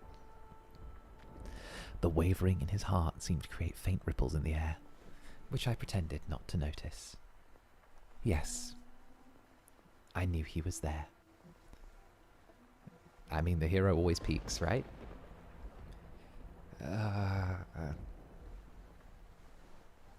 Do as I say, not as I do, literally. Yes. Yeah. I could sense his presence and his wavering emotions. However, I could not begin to speculate as to his true feelings, or how great a surprise this was to him. I too am discovering new facets of this tale by viewing it through the eyes of the mansion. But it is not I who is of concern, Master. It is you. You and... I know I shouldn't be doing this.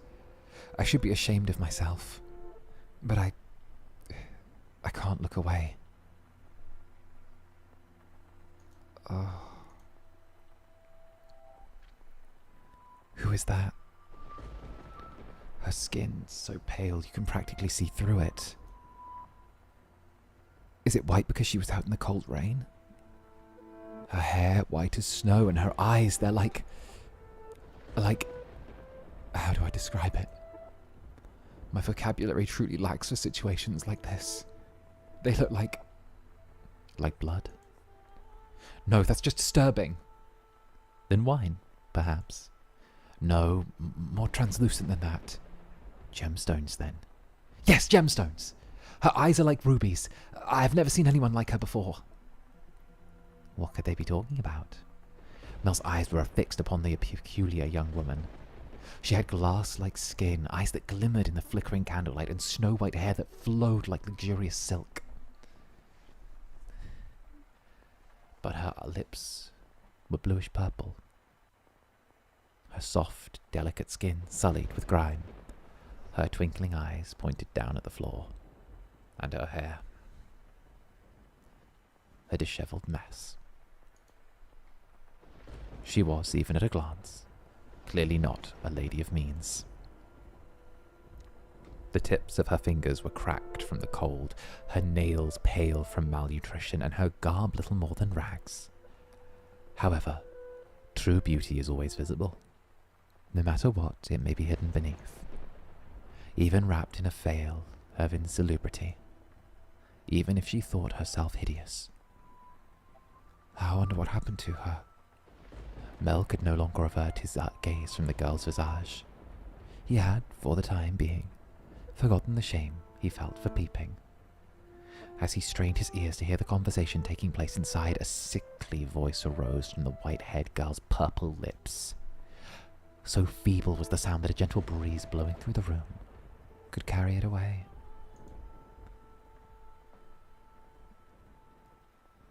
I apologize for the trouble. Think nothing of it. Give your apologies and thanks to the mistress. Understood. There was something strangely comforting about this house, almost as if I've been here before. Well, if my father were here, I'm sure he'd be quite fond of it. Sorry about your father. There's nothing I could have done, I imagine. Rescue? Oh, let me just check that. There's something strangely comforting about the house. Almost ever been here before. If my father were here, I'm sure he'd be quite fond of it. I'm sorry about your father. There's nothing you could have done. I imagine when you came to our rescue, he was already... Huh.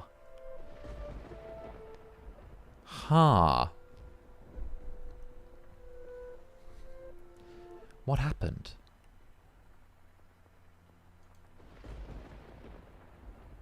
Was that, perchance, what the commotion was about? He stared intently, entranced by the scene unfolding beyond the door. A gaze can often signal one's presence to others more effectively than words. The white-haired girl could likely sense him there as well. She flickered her gem-like eyes upwards.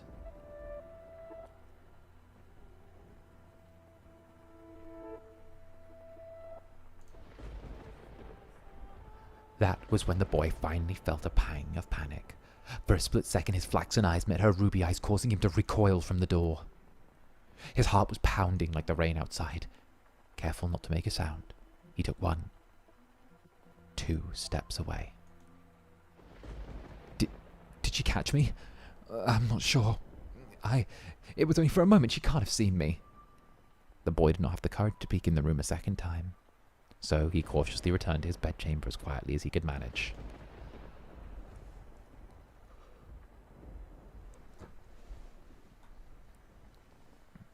But even beneath his covers, he could not erase the girl's eyes from his memory. Her melancholic red irises, her voice. Her melancholic red irises, her voice delicate as a glass sculpture, her pale, almost lifeless skin, her pure white hair. Every singular detail kept him from banishing her image from his mind. Nor could he restrain his lively pounding heart. Who could she be?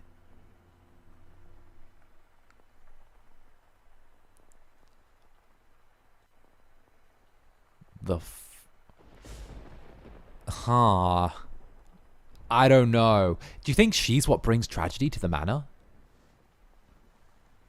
Because, like, the mystery feels like it started. The status quo has been changed by her being here. She must be the... like the girl, the white-haired one here. Is there something the matter? No. I just thought I felt someone watching us. It's only your imagination, I'm sure. If not your imagination, then perhaps some unseen force was watching you. Unseen force? Are you familiar with how people refer to this mansion? Rose Manor. Yes, indeed. It is called Rose Manor because you can smell the sweet fragrance of the rose garden, even at a great distance. But that is not what I mean.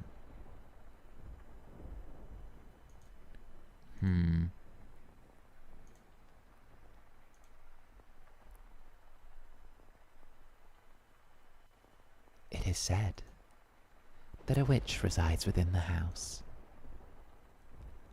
A witch? I've not heard of such stories. You probably wouldn't have. It was very, very long times ago. Nothing you need concern yourself. Is the maid the witch? Is the maid the witch? Is the maid the witch? Oh, the maid could so be the witch. You have a peculiar presence about you. Should I consider that a compliment? It's getting late. You should get some rest. A room has already been set aside for you. But first, may I ask you one thing? Yes. I do not believe you've given me your name yet. My name is...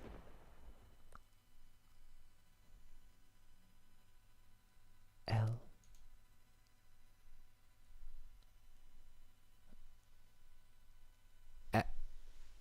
Ha.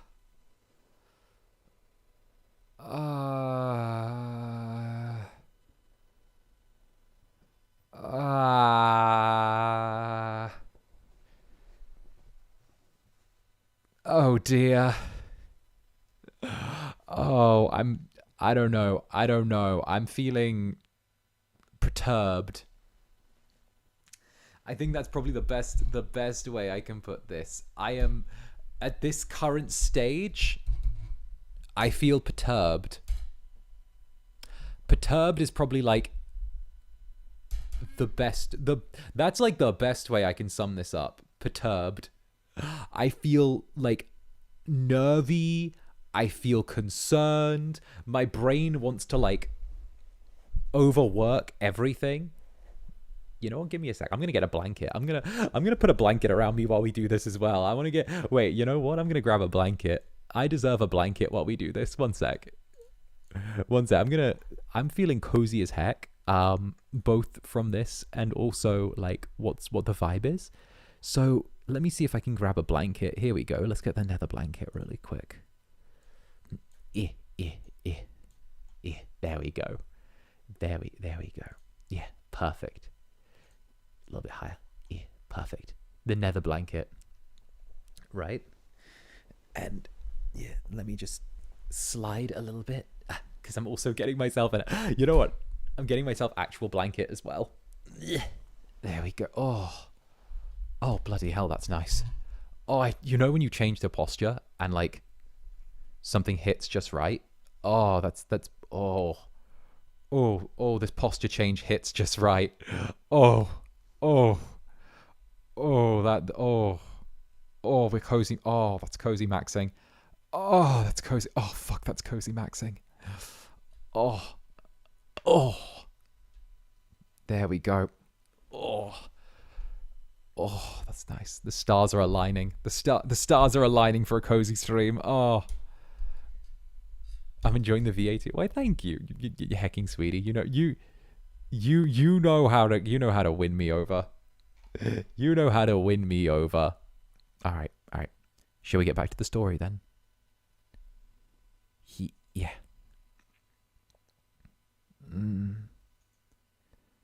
Wake up. Get up, Mell. What?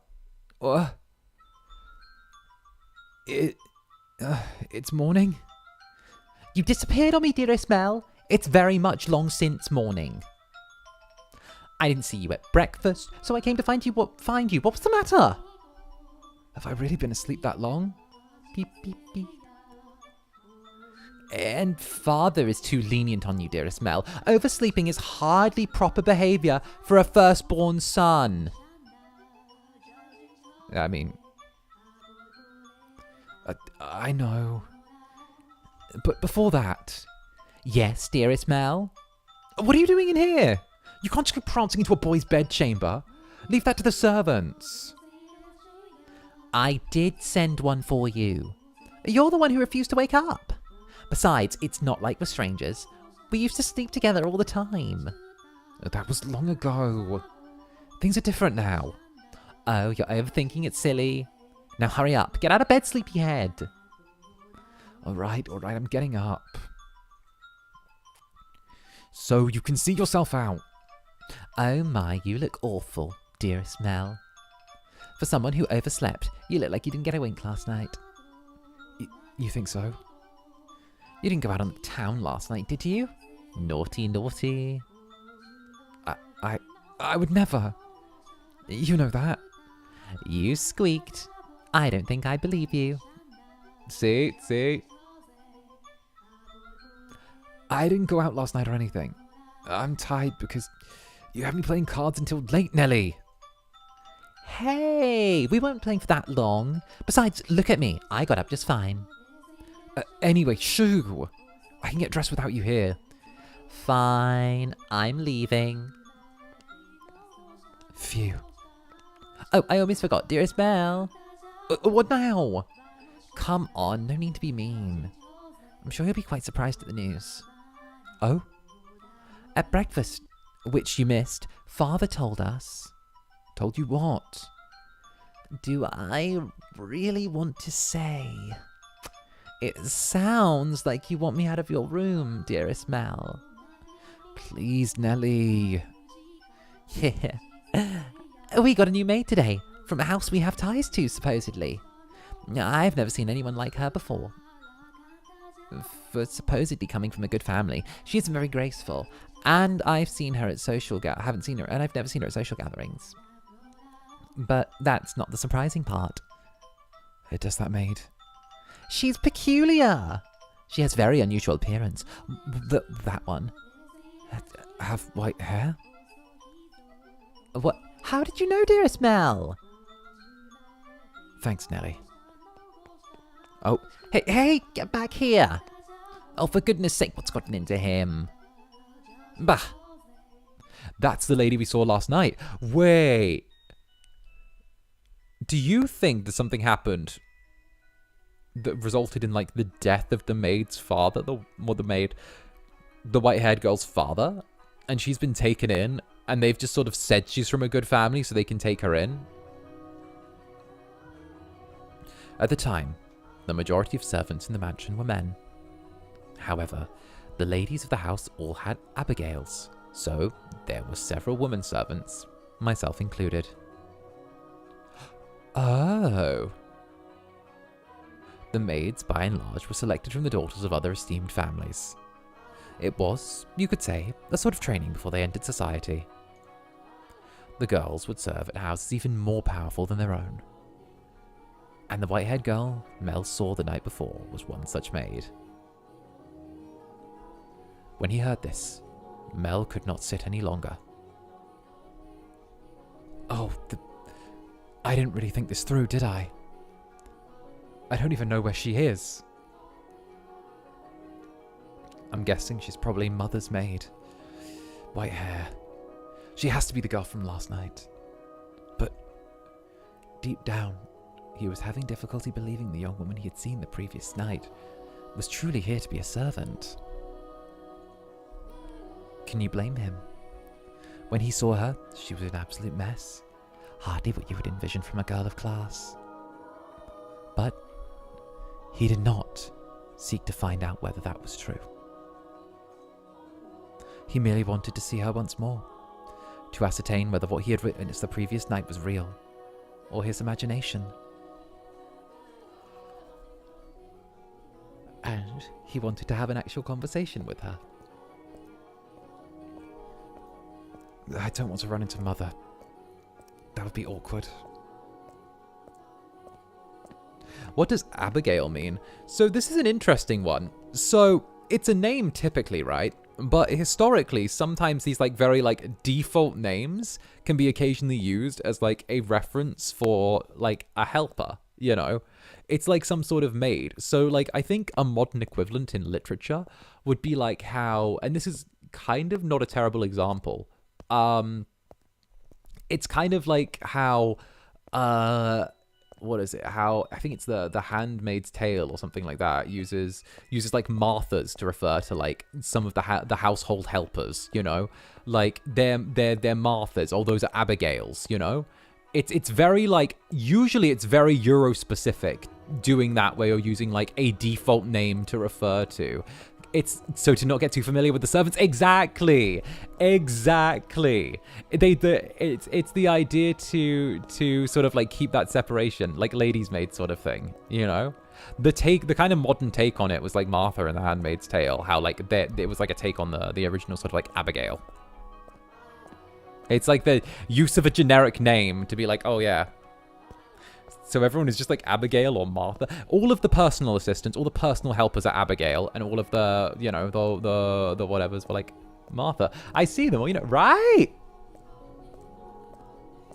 Right?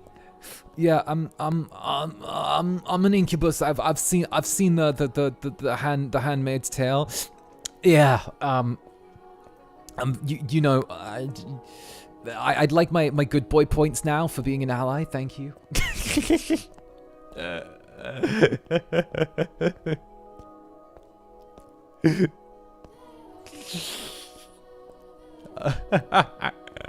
Guys be like,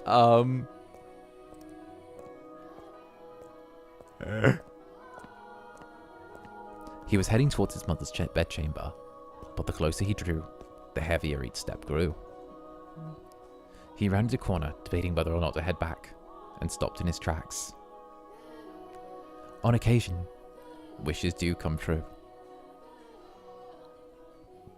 When Mell turned the corner, he saw her. The same girl. That same white hair. She appeared to be cleaning the hallway. She traced along the wooden carvings, lining the walls, making certain not to miss even a speck of dust. The girl wore a pristine dress, the uniform of the mansion's Abigails. There was no longer any filth to obscure her beauty. Oh, hello, settings.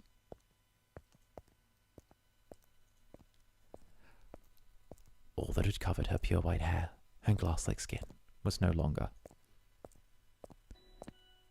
The one thing that had not changed was her listless ruby eyes. Pardon me. Hearing his footsteps, the young woman raised her head. She caught Mell's gaze and for a brief moment, merely blinked at him in silence. Lord Mell. Yes? Your father informed me of you. Did he? I guess I don't need to introduce myself then. I believe she made an attempt to smile, though it was difficult to tell, and she quickly dropped her gaze back to the floor. Flax and Ruby met, only for the briefest moment. She seemed to be looking at both someone and no one at all. Everyone here truly has the most beautiful colour hair. Did you have business with the mistress, Lord Mell? I can let her know if you would like. No, I was looking for you. For me? Mell felt all the blood in his body had begun to flow backwards. Oh no! Oh no! He's going to fumble the bag! He's going to fumble the bag! My boy is going to fumble the bag! You know my boy is going to fumble the bag! Oh no! Oh no! You can see it! I can see the bag falling! It's being fumbled! I can see it! I can see it! Can you see it? I can see it!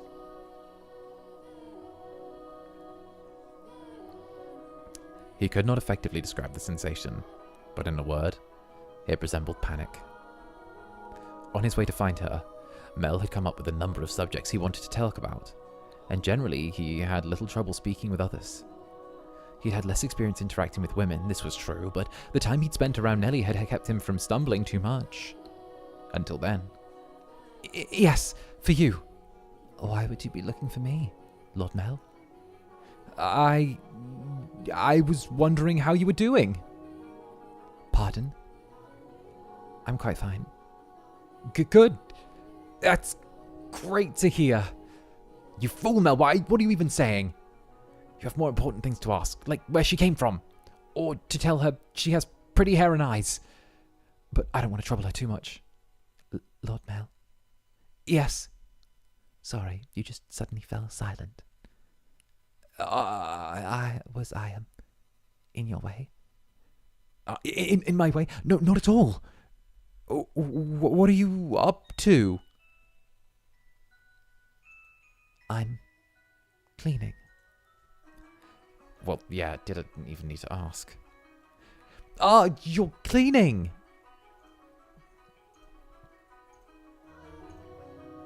This is so awkwardly silent. Oh, no. Oh, dear. Oh, dear. Oh, you can just let the other servants take care of the cleaning. You're one of the noble's daughters we took in, right? Then why is Mother making... No, I'm doing this because I want to. The mistress appeared to be busy, and I could not simply be idle. But... I enjoy cleaning. Well, if you say so. Say, yesterday. This mansion is truly a thing of beauty. All the many roses in the garden. Even the furnishing has had a great deal of thought put into it. This family must have a wonderful sense of aesthetic. Oh, yeah, thanks. Did she just change the subject on me? She's carrying this conversation, my days.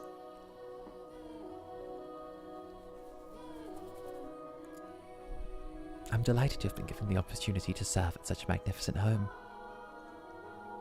Mother and father actually had nothing to do with that, not even the garden. It's all been around since my grandfather's time. The mansion was a complete wreck when we bought it. Oh, it was? Yeah. Frankly, I'm surprised he actually paid money for it. The chandelier in the foyer was shattered and only half attached to the ceiling. And most of the decorations were broken. I can hardly imagine. This is a marvelous, impressive home. I'm sure he'd be flattered to hear it. My grandfather was a bit of an eccentric. He liked to do things people didn't expect just to watch the looks of surprise on their faces. He was the kind of man who would buy a mansion that was beyond repair, just to give it a completely new life. Everyone who had seen the property before it was renovated was astonished. They regretted not taking the opportunity themselves, seeing the transformation it underwent. Huh. I was just thinking, you're kind of like this house. No! Mell, don't do this! Don't do this! Don't do this, Mell! Don't do this! Don't do this!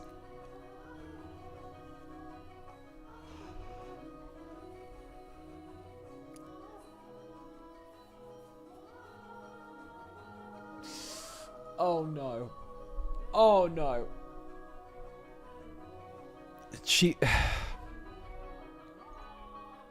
What do you mean by that? I mean, when you first arrived. Oh, never mind, forget it.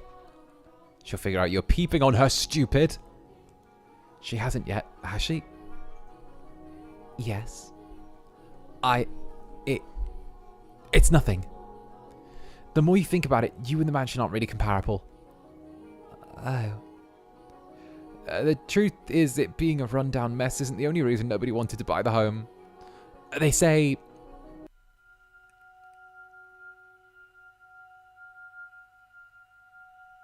that all who dwell within this house shall be met with misfortune.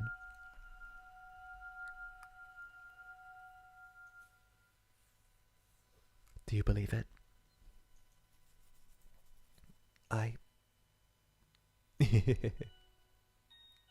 I'm just kidding. It's not actually true. It's all rumours and hearsay, embellished to make the tale more exciting. The rumours only started because of how it used to look. If the mansion was truly begot misfortune, then we wouldn't still be here. And it would explain how my grandfather died. Do you know how he passed away? No. How did he? Inside a lovely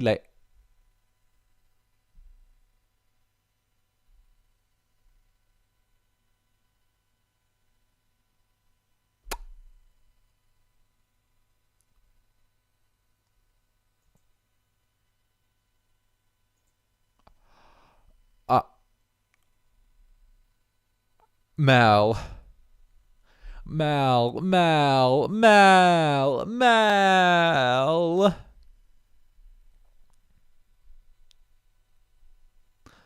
Inside a lovely lady. What? Believe it or not, that was how he died. Together with a young, beautiful woman. His time ran out while he was making love to her, they say. A rather crude way to go. But he was hardly misfortunate. What'd I tell you? Yes. Just so you know, I promise I inherit my grandfather's propensity for such base behavior. I am pure of blood and spirit, dedicated wholly to my studies, so... Hey, she laughed. Yeah. My apologies. No, it's fine. Anyway, we were talking about the mansion, right? I've always thought it was kind of a strange place myself. That dress you're wearing, it was found here after my grandfather bought it. You don't see that kind of design around these parts, so I'm guessing it was probably imported.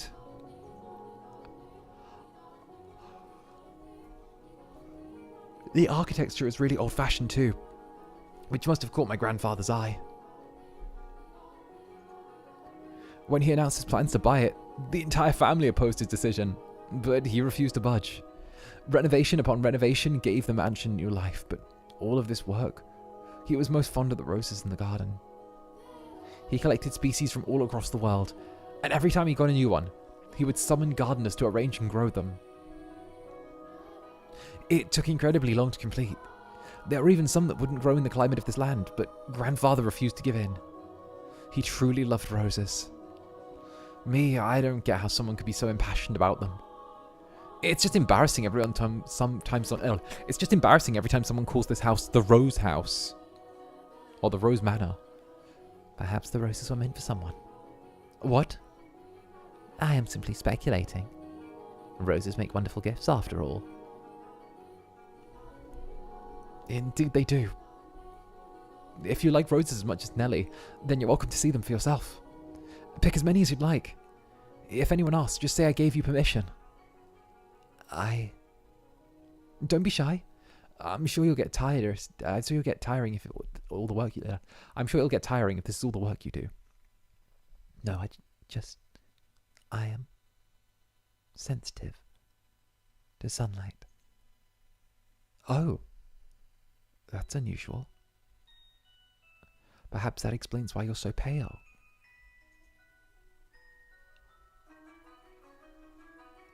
I had no idea. That sounds rough. And your skin is so pretty too.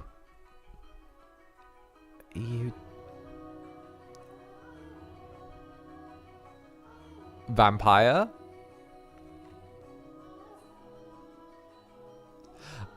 I don't want to point and go vampire, but also kind of want to point and go vampire. You know?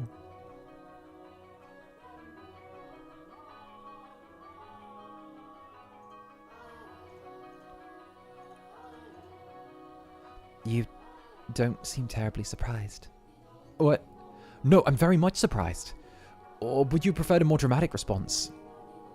No, I expected you to find it disturbing. I'm sensitive to sunlight and can hardly spend any time outside. That makes me sound like some kind of demonic creature. Oh, you worry too much. There's not a monster in this world as sweet as you. Ah! Yes. Are the other maids teasing you, perhaps? No, my guy, you had it for a second. You had it for a second. My guy, you had it. Why are you fumbling now? Don't quit now. You did good. Dude. He did good for a second.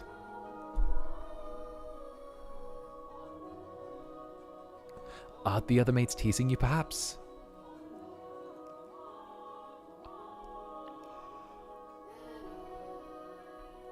That black-haired one especially. She's, how should I put it? A little frightening? Almost as if she has a steel heart or something. She's impenetrable. Right. She's one of Mother's maids too, isn't she? Oh, right, she's one of...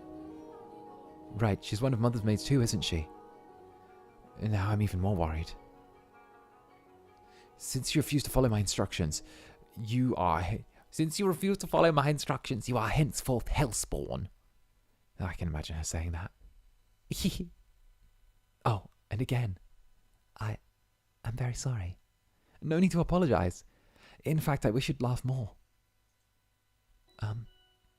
She's actually very kind to me, and everything she does with incredible precision and efficiency. She looks so young, and yet she has so much skill. How long has she been here in this mansion? Actually, she's been here for quite some time, but I don't know exactly how long. No one knows how old she is. It's kind of creepy. She is the witch. She is so the witch. I never once have considered her such. Sorry, you're right. It's bad manners to speak ill of others. Either way, she still scares me. It's like there's no light in her eyes. Or like the way she smiles are all fake. That doesn't make her any less pretty, though.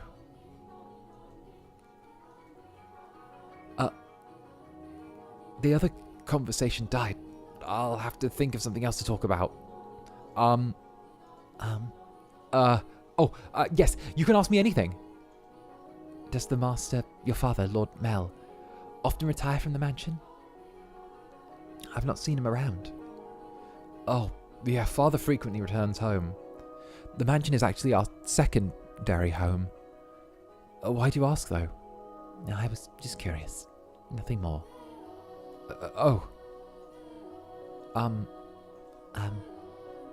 Yes. What is it? One of the maids asked to see me. I should be on my way. If you'll excuse me. What? Alright. I'll see you later then. Goodbye. Oh, right, one moment. Since you're sensitive to sun, can I pick some roses from time to time for you? For you to decorate your room? Lord Mell. That's all. I'm sorry for holding you up. Oh, why am I so bad at this? She definitely thinks I'm obnoxious. Oh, I want to hide under a rock. I want to reverse time and try this all over again. Roses are not becoming of me. He is too kind.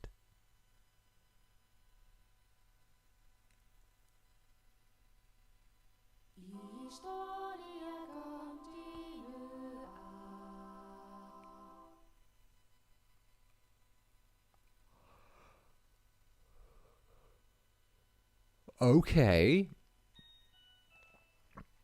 Okay.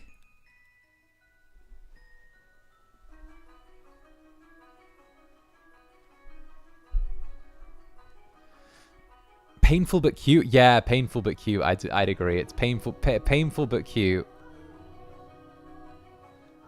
You have my thanks, Father. And I apologize for being late today. Now there's something unusual. You not being punctual. Maybe next time we'll go a whole month without rain. Do have mercy on next year's crops, Mel. You hyperbolized, Father. So, did something nice happen? Huh? You look like you're in good spirits. Do I? No, nothing. Something did happen, didn't it? It's all over my face, isn't it? People prefer an open book to a face of stone. So it is. People may prefer it, but it's not a good trait to have for social engagements. I mean, he likes her. He likes her like he likes her. He likes her likes her. He likes her likes her likes her. He likes her likes her. He likes her likes her likes her. You know? He likes her, likes her. Likes her. No, I just knocked my glass. It's fine. It didn't fall over. I just, like, hit it with my ring. Yeah. He likes her. He likes it. He likes her. He likes her. He's got a little crush. You know? It's cute. It's cute. Right? Right? Now, if only he could get the words out right. Right? Well, he's hopeless with that. He's hopeless with that. There's no way there's no way he's managing to get the words out. Like, there's no way. He's not managing that, okay? There's only so much he can do, and he's not managing that. Hell no. Hell no. Yes, the first, yeah, yes. He's gonna do it. He likes her. What?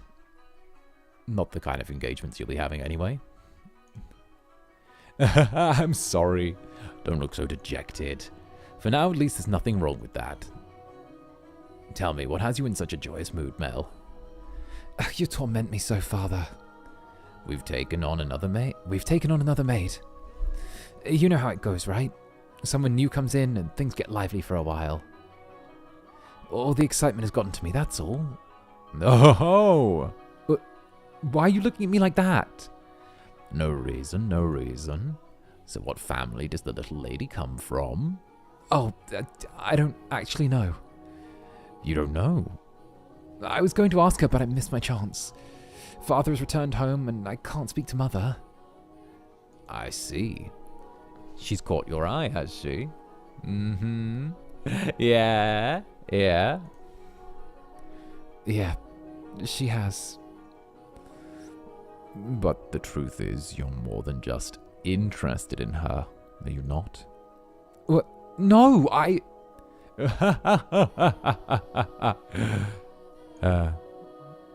You truly do enjoy tormenting me. Well, I should be getting home now. Mell. Yes? Make certain you find out where she's from. If you're genuinely interested in her, it's your responsibility to determine if she's actually suitable for you. Thank you, and excuse me.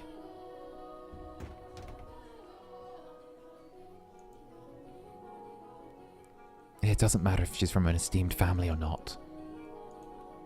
No, I'm not in love with her. I'm just interested. This isn't love. No. It couldn't be.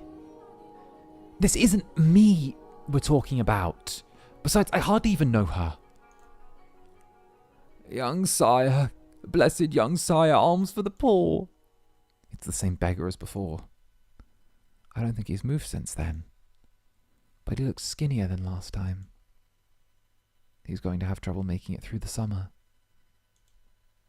I should give him something while I have the chance. Alms for the poor. Have mercy. Sorry, but this is all I have to give you. Oh, thank you very much. Blessings upon you. May the Lord bless your soul, young sire. Thanks. I feel bad for him, but it's just the way of the world. Farewell. The skies are really clear. The sun shone fiercely down through the town that day. As was characteristic of the area, cloudy days and rain were frequent during this season, but the sun almost always took the stage the day after a storm. The cathedral standing in the centre of town, the stone-paved streets clicking with the pleasant sound of footsteps, the people petering out from between her wings, looking up at the sky. In Mell's eyes, it's as if they were all blessed with the divine light. However, not everyone living in the same land was equally blessed. In fact, the blessed were far outnumbered by the forsaken, even if their time would later come to be referred to as the Golden Age. Elsewhere, back at the mansion, Nelly was causing trouble for the Abigails. On a whim, she had decided to redecorate her bedchamber, so she gathered the maids and put them to work, shouting orders, demands, and complaints. And she had not summoned only her personal servants, but others as well, including the white-haired girl. Oh. Oh, I'm kind of... How's this gonna go down? Wait, how's this gonna go down? How's this gonna... Is she gonna... Oh. Do you think Nelly will figure out that we like her? Like the white hair? Do you think? Do you think? Let's find out. No, not like that. How many times do I have to tell you? The tapestry goes by the door, and I don't like the carpet's pattern. Is there anything else we can change it with? Hey, who put this ugly vase here? Nelly appeared to be rather irritated, and it was the servants who bore the brunt of her frustration. If they found this similarly vexing, none of them showed it. She was a girl who spoke her mind, a trait particular to that time in history. Women of the Golden Age were so vivacious, in fact, that it inspired parody and satire in foreign countries. But no matter how hands-off parents were, had Nelly been born a generation earlier, or a generation later, she likely would not have been able to act so free-spirited. That day, however, Nelly did not seem to be her usual self. Though she always spoke her mind, it rarely went beyond being childishly adorable. It was unusual to see her in such a foul mood, not even a smile on her face. Ugh, get rid of it all! The carpet, the chair, the desk, it's all so ugly! Don't we have anything better? If we don't, then order it, have it made. If you can't do... You can do that much, can't you? Hurry up and replace them. Having only arrived that morning, the white-haired girl was unsure of what she was supposed to be doing, caught in the middle of a flurry of maids and furniture and fabric. She chased frantically scrambling Abigails with all of her eyes and made attempts to help, but not being familiar with the work, she only ended up in the way. She probably felt that anyone would be better off with her not in the room. So when the maids ordered to get new furniture made their way out of Nelly's room, she attempted to follow them. You, hold on a second. You with the white hair. However, Nelly stopped her before she could take her leave. Oh, The white-haired girl turned back, bewildered to find Nelly smiling at her. The corners of her mouth turned up into an assured grin. There was no trace of timidity or uncertainty in her demeanor. Her flaxen eyes seemed as though they would look nice under the light of the sun. Almost the exact opposite of the white-haired girl. Hee hee. I wanted to talk to you, actually. But Mother was never one to share. I asked her to trade maids, but she wouldn't have it. Trade? You mean for... Yeah, yes, which is why I decided to completely redecorate my room, because then I would need some extra hands. But why? Because Mother and Father refused to tell me anything. Why is that? Who are you exactly? Where did you come from? Tell me, what house are you from? Why can't you tell me? If we took you in, you must be from a fairly decent family. As a member of the Rhodes family, I have a right to know. Do I not? You can't expect me to welcome a girl into my house who won't even tell me where she came from. I don't know anything about you. I haven't seen you at any parties. I came from another country. Another country? What country? Somewhere very, very far away. Oh, north of here? East, west, south, southeast? South. It's south of here. I crossed the sea to get here, which is why we've never met before. How far did you travel then? How many times did the sun rise, and how many stormy nights did you face? Innumerable days and nights were sailed, headed further north. Huh. So tell me... Lady Nelly, that's a most wonderful painting. She just tried to brush me off. I won't let her escape that easy. Painting? It's in my room, so of course it's wonderful. But that one's especially so. You're both so adorable, you, Lady Nelly and Lord Mell. So, how old were you when it was painted? Huh? Ah, that painting. Goodness, you have an eye for art. It is magnificent, isn't it? That was done when I was 4 and Mell was 7. You see how we were standing next to each other holding hands?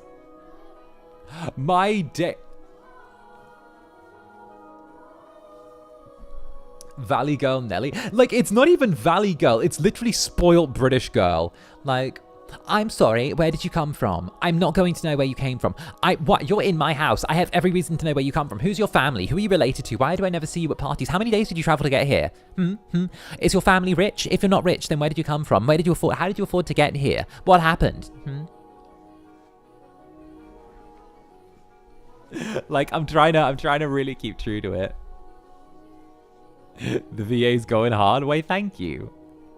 But standing there like statues makes for a boring painting, Nelly explained brightly. Having completely forgotten she was pressed up against the white-haired girl, she did a little while, stopping to face the portrait.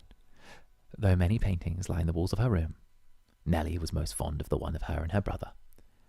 The two daring siblings stood side by side, the older brother smiling kindly, as the younger sister sweetly tilted her head, her cheeks the colour of freshly plucked apples. It was like the very embodiment of their happiness. A painting lays its subjects bare, you know, fortune and misfortune, happiness and sorrow, enshrined on canvas for all to see. And this reflection is not merely limited to the point in time it was made either. Did you know, Master, that paintings are alive? They are drawn with a brush over an extended stretch of time, unlike photographs which capture a singular moment. The two have their own merits, but a photograph still, while a painting moves. Portraits reveal both the past and the present state of those they depict. Mell and I have always been close. I would sing songs for him, and he would teach me all about things. He's so smart. Nowadays, Mell hardly ever goes on walks with me, even making excuses like I'm an adult now, but we used to spend a lot of time playing together in the rose garden. I see. The white-haired girl normally had difficulty smiling, but her lips naturally curled upwards as Nelly reminisced. A vision of the two happy siblings had probably swelled up in her mind.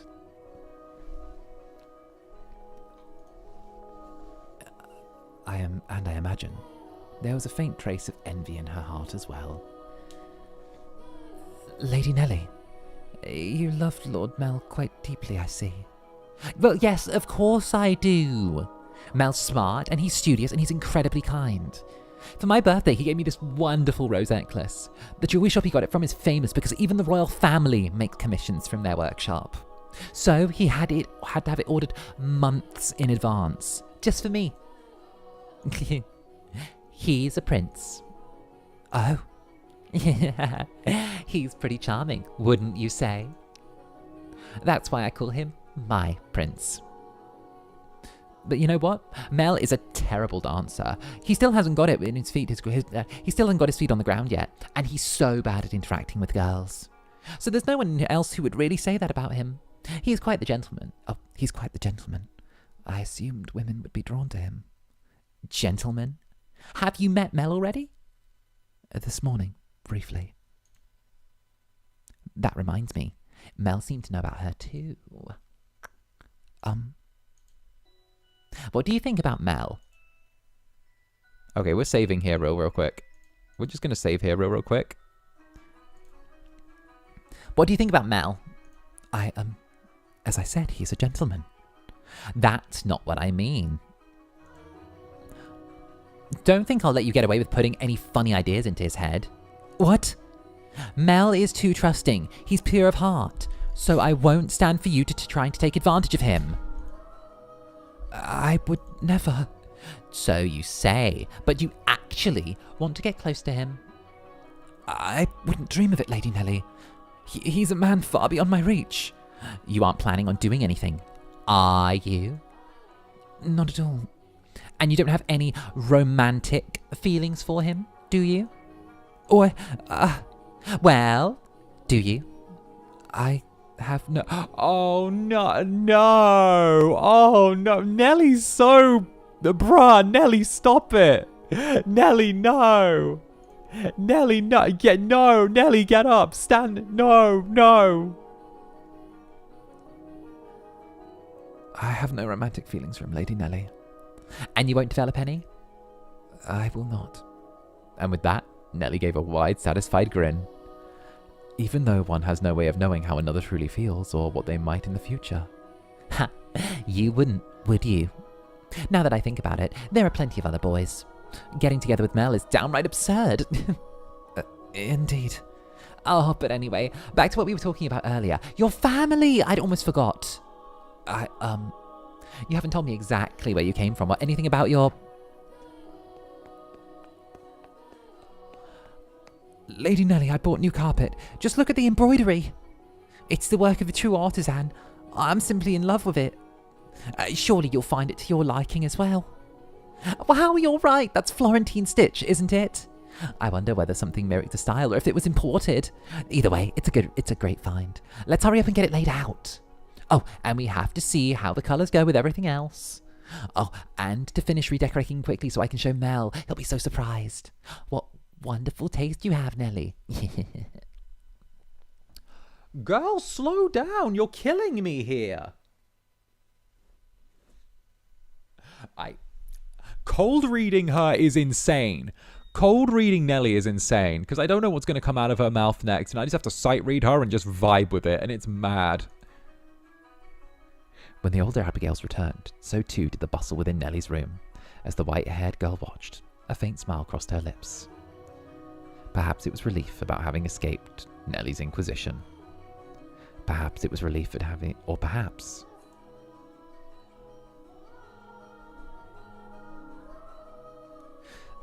Nelly, I'm back. Did you eat something? You're not supposed to. Dearest Mell, you're unusually cheerful. I'm the same as always. Anyway. Never mind that, dearest Mell. Take a look at my room. I redecorated today. So, that's what you've been doing, hiding away in the house all day, Nelly?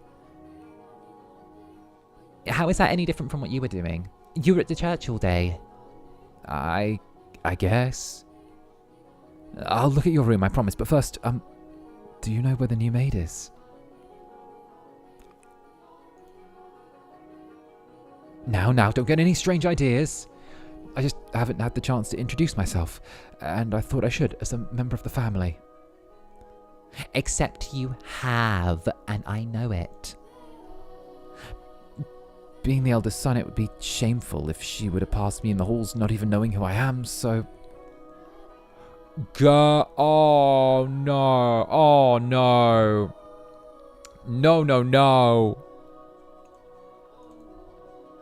Don't ask me. And 𝔂𝓸𝓾𝓻 and Fairy Vtuber, ship that girl to another country. She is spoiled. Ship her to Abu Dhabi. Also, yay too much. Fucking Abu Dhabi. Send her to Abu Dhabi. Man. Just ship her away. My days. Why, thank you for the 2 months, darling. Thank you. I don't know. She's kind of slaying. What? But you're in the house all day. She attends to Mother, so why would I know where she is? Though, she did help redecorate my room.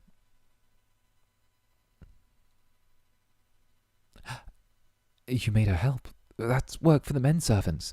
There was no reason to make the maids do it. Oh, so you're saying I should invite a bunch of men into my room? I go into your room all the time, Nelly. And you were in my bedchamber just this morning. Only one man is allowed in my bedroom, dearest Mell, and that is you. So unless you've become a servant, which I will not stand for, I will not ask any of them for help. Oh, Nelly, you ought to be a little more... A little more what? If you're going to lecture me, I won't hear it. What am I going to do with you, my little lady? What? What? What are you looking at me like that?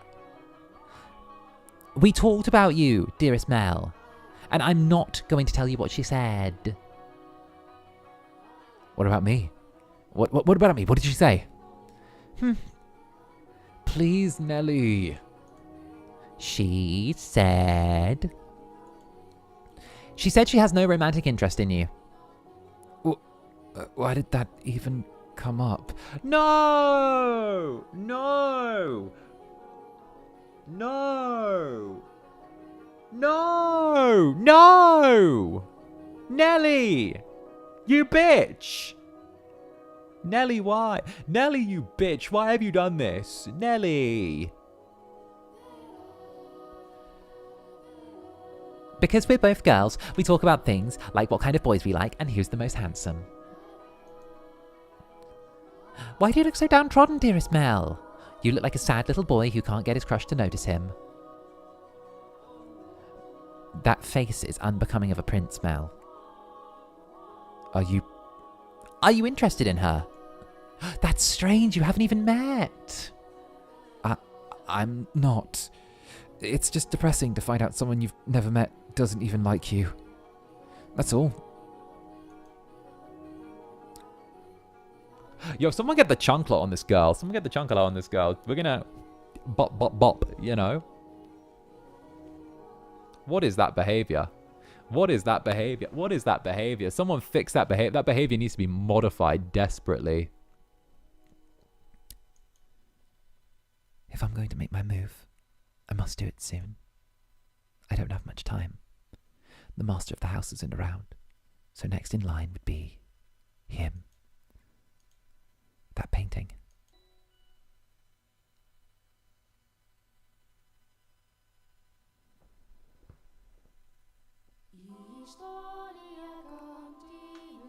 Ooh. Oh.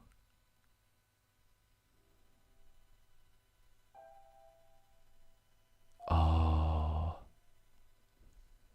Despite his near devastation by Nelly's news, Mell's flaxen eyes continued to wander in hopes of catching sight of the girl.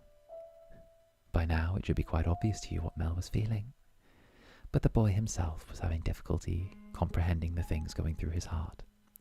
Emotionally, he was horribly unstable, like a ship without a sail, and still every time he spotted the white-haired girl, his heart would leap, his whole body jitter, with anxiety and excitement. He had never felt anything like this before, and as such he struggled to keep these strange emotions in check. Whenever he saw an opportunity, Mell would speak to the white-haired girl, and he was unable to. He either spent in secluded silence or distracted days. Love is a curious thing. It has the power to change those who experience it. When he did manage to approach her, he tripped over his tongue. Again and again, he talked to her, and again he stumbled. I imagine, if you were to take him to see a romance at the theatre in his present state, he would cry just as much as little Nelly. We cry at tragedies because they draw parallels with our own lives. At least, that's what I think. Great tales of romance attain true gravity in the adolescents only when they are personally familiar with love. In any event, the white-haired girl was, as a result of this, visibly perturbed. She was delighted that he was being so kind to her, but confused and overpowered every other emotion. She appeared to be at a total loss for what to do, as he clumsily catapulted words and stares at her. But Mell did not back down, though he probably knew not what caused such fiery emotion to erupt from within his breast. One first love, in particular, tends to burn like wildfire. Are you familiar with the sensation, Master? No! No, I'm an incubus. We don't fall in love. No. No. Stuff it down. Oh. Hee.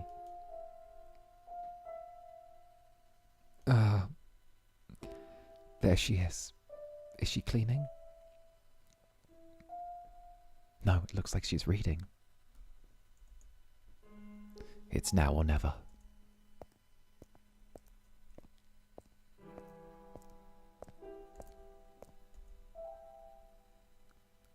Boo. Sorry. I didn't mean to scare you. Yes, you fucking did. I didn't mean to scare you. Lord Mell, you very clearly meant to scare me. Because you just wouldn't notice me. What are you reading? You look pretty engrossed. I'm sorry. I should have asked for permission. It's fine. No need to apologize. Feel free to read whatever you want, and you're welcome to bring books back to your room if you'd like to spend more time with them. But I was just amazed that the mansion had a library.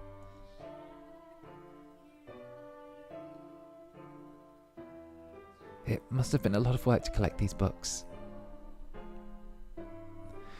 There are some pretty old books in here too. Your grandfather's?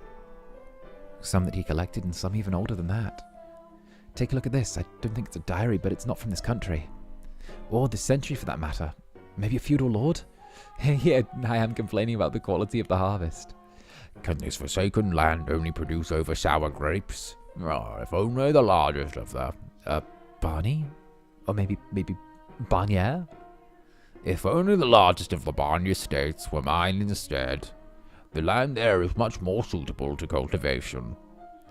There you have it. You can read this, Lord Mell? More or less. Okay, but they like to read. They both like to read. She's shy. He's shy. Like, but then again, old man Zanny is back. Yeah. Old man Zanny is back. The one who's going to speak like this when he gets older, he's going to be like, something, you know? The old man Zanny. More or less. I've looked over it several times already, so that wasn't too difficult. Why would such an old book be here? I'm not sure. And all of this was already here when we moved into the mansion. Have you not lived here your whole life? I was born at our estate. But to me, Nelly, this is more like our home. We moved here when I was still young, and we've lived here ever since. Nelly and Mother have both grown quite fond of it. Father, though, he often prefers to go back to the house because he doesn't like all the roses. By himself? Yeah, well, sometimes Mother goes with him. But for the most part, he goes alone. But don't get me wrong, it's not because they don't get along. In fact, they act more like teenagers in love than grown adults. It almost makes me sick having to watch it. It's a wondrous thing to be so close, no matter how old they may be. True, but still, there are always those in the world that cannot be with the ones they care for as much as they may wish. I'm sorry about that. Oh, that's right, the book. What were you reading? I wasn't exactly reading. I can't. I do enjoy reading lots of text. I do not enjoy reading lots of text. I was looking at the pictures. Is that so? You seem very cultured. I thought you would be partial to reading. Perhaps you're actually more like Nelly and eschew your studies. Yes. I wouldn't have guessed. But you like looking at pictures? I do. Well, what else do you like? What else do you enjoy doing? It can be anything. I enjoy being told stories. Stories? Yes. When I was young, my father would tell me tales. What kind of stories did you like? There was one about an imprisoned girl. Tell it to me.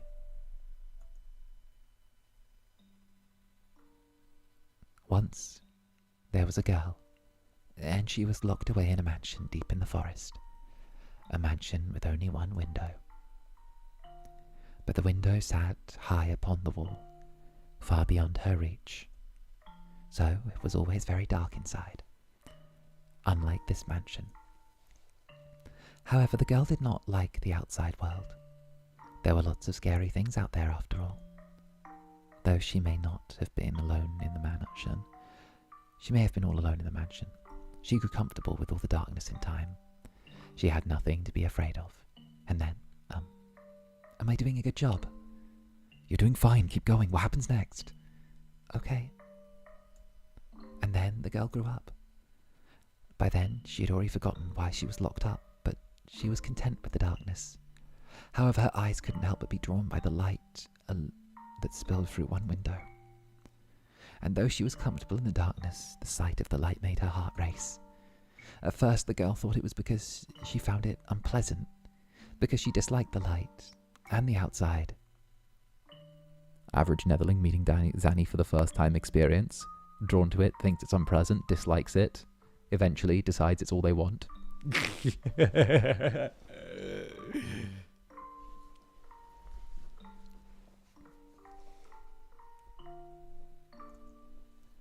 But slowly, she came to realize that she was curious about the outside world. What could be happening out there? For all she knew, the town, the forest, the people, all could have changed while she was imprisoned in the mansion. But she had no way of finding out. So the girl decided to write letters and throw them out the window. What began as empty grasping became routine, continuing for several months until she was finally ready to give up. But then, a beautiful white dove flew in the window. Tied to the dove's leg was a letter. Her heart racing, she read the words contained within. It seemed to have been written by a man.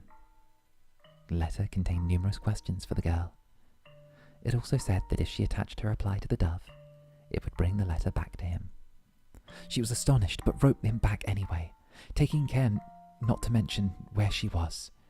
But after having exchanged letters a number of times, the two felt close to one another, as though they had known each other for many years despite having never met.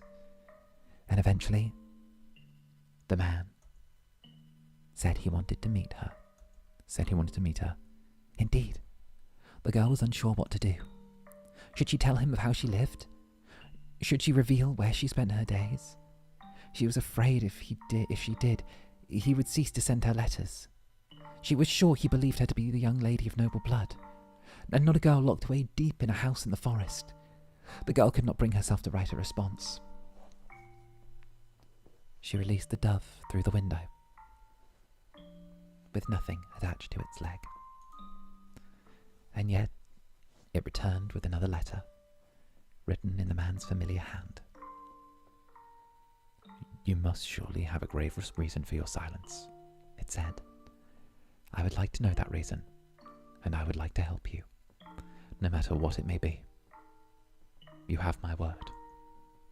She deliberated. Though his letter was kind, she did not know this man. He was from the outside. Would he still treat her the same way when he met her? And did she even want to step out into the world beyond? What do you think she did? Wrote a letter and agreed to meet him, right? Yes. She did. The girl made up her mind. She would write a letter. As always, when she tied it to the dove's leg, it flew off out the window. And for some time after that, she received no response from the man. This saddened her, but she thought it was for the best. She belonged in her own confined world, her world of darkness. But then, one day, light shone into the mansion. The sealed door had been opened, and in the doorway stood a handsome young man. "I have come for you," he said. The man was a prince from a neighbouring kingdom. When the girl stepped outside, before her sat a magnificent carriage, the likes of which, unlike any had seen before, accompanied by many servants. The prince, kind as in the letters, swore his love to her. And the two lived happily ever after.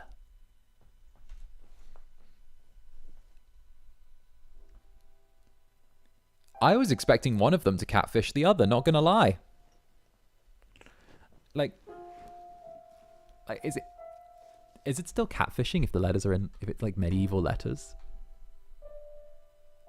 Yeah, it must be. You can catfish with medieval letters. No. What a nice story. I'm glad it had a happy ending. Zander, I think you have trust issues. No, that's not trust. I'm just saying. Okay, I reckon that like one of them was going to be an actual monster. A prince. Was there something funny about the story? No, that's not why I was laughing. Do you ever imagine what it'd be like if a prince showed up for you? Huh. It doesn't have to be a real prince, just someone like one. Is that something you dream about? Oh, no, I think I'm perhaps a little too old for that. Hey, Netherlings, you're never too old to find a prince to throw you over his shoulder and run off with you. Never too old, okay? There's no such thing as being too old for a handsome prince to find you. Or princess. If you fancy. If that's your cup of tea.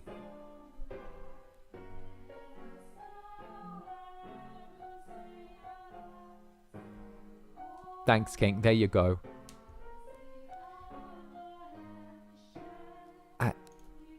You think so? Nelly still fantasizes about her prince and she's 14. I just assumed all girls were the same. Lady Nelly's prince. That's you, Lord Mell, no? What? Is it not? I mean, we used to play make-believe a lot when we were kids, but I very much doubt she still thinks of me in earnest. When she calls me her prince now, it's mostly in jest. If it weren't, that would be concerning. Oh? That story. Do you know if it's a regional tale, one that's been passed down through the ages? I'm not sure. It could be one of my father's own creation. Oh, I'm growing concerned, alright? Yeah, I'm growing a little concerned too. So far, everything's been kind of sweet and romantic, though. You might think me conceited, but I think the story might be about me. The girl trapped in the mansion is you? You haven't been locked up anywhere before, have you? No, thankfully. I've never been locked up before. Thank goodness. But with an appearance like mine, I can sympathize with her being afraid of the outside world. I have at times imagined how wonderful life would be if it were only me and my father. But the girl left the house in the end. If your father really wrote that story, then I believe it contains hope for you to end up the same way. Oh. I don't have what it takes to be a real prince and whisk you away, but... Go on! I can at least pretend. So if it was your father's wish for you to see the outside world, then surely there's nothing wrong with you getting out and experiencing all the scenery the world has to offer. I want to see the outside too. Or to be more specific, other countries. So, if you'd like, we could maybe go see distant lands together. Nelly, get the fuck out of here, okay? Now's not the fucking time, bitch. Go back to your fucking room. Sorry, fuck. Nelly,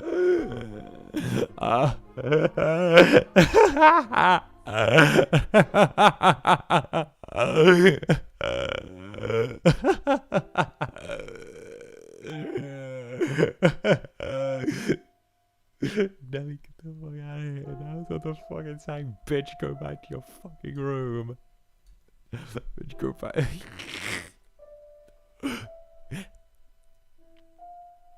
Remind me never to piss off Sanny. Right, like Mel's personal wingman attack. Mell is like an anti-wingman. You're ruining a sweet moment. Yeah. The switch up. Ah, dearest Mell, I've been looking all over for you. Nelly. Look at this, dearest Mell. Mother brought me these wonderful gloves to wear on walks. The roses embroidered on the wrist are just precious. Oh my, you're right. They are beautiful. You appear to be dizzy, Lord Mell. Are you feeling unwell? No, I'm fine.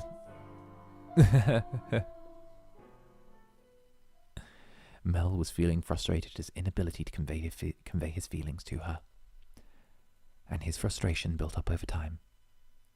He developed, I suppose you could call it a severe case of lovesickness. For several consecutive nights, he had been afflicted with a peculiar sensation. A presence in his bedchamber. Oh? Death. Death to the unholy one. Death to the heretic. Death to the witch. Kill.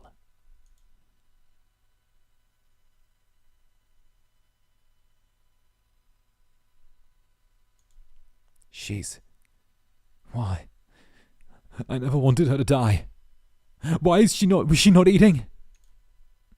Seal off the tower. Understood. No one finds out about this. How? How can you be so calm? Don't you understand what you've done? Pinning the blame on me.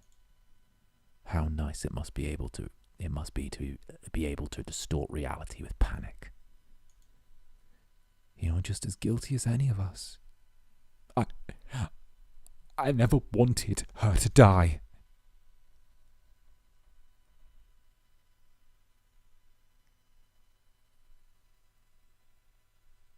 The witch killed her. The blood of the witch killed my...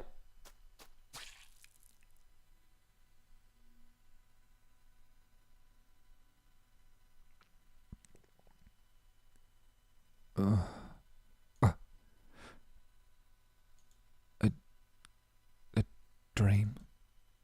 What was that dream? It was horribly unsettling. I was holding a girl I cared for dearly, in my arms, and she was limp. It was almost as if she were dead. I've been having a lot of really unpleasant dreams lately. I can't stop shaking. Why would I have such a dream? I feel sick. Back to sleep. But I wonder, who was that girl? I can sense someone standing beyond my door. Is someone there? It's like they're watching me. Is it just my imagination? I can't move. What do you want? Go away. The sound, it's growing fainter.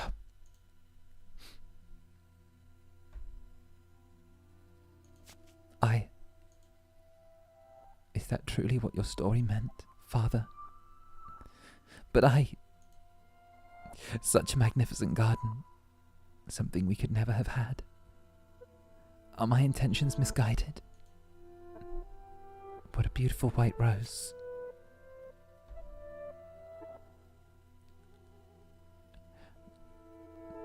You know, you could have sneaked into his room rather easily then. No one was watching. How long have you... Oh, you needn't pay me any mind. I shall not condemn you, no matter what you might do. Rather, I'm on your side. I was not about to do anything. Oh, is that so? Then perhaps you are out for a little late-night stroll. I imagine you have less difficulties going outside at night. I beg your pardon. I'll return to the mansion immediately. Oh, that reminds me. It was also the middle of the night when the grocer's servant broke into their safe. News of it spread quite far. I'm sure you heard about that. Oh, although it was Jamash imprisoned. Dear me, I'm having trouble remembering. But worry not. If you wish for it, the mansion shall provide. You are in no danger whatsoever of getting caught.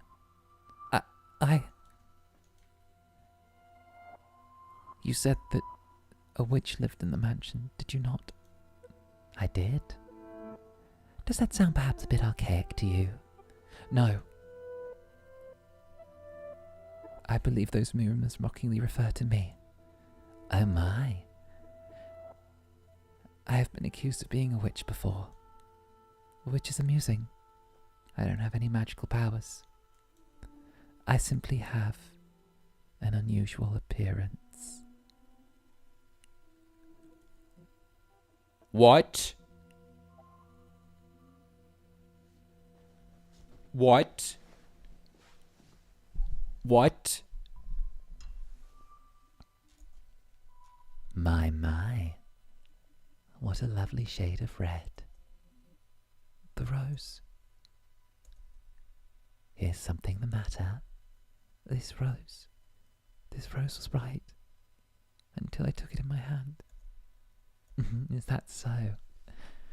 I apologize, I must sound mad. I'm sure I was just mistaken. It couldn't possibly have changed. I wonder. Yes. Did the girl locked up in the mansion become a princess? Or... We should lock up and head to bed. Make sure all the shutters are closed, nice and tight.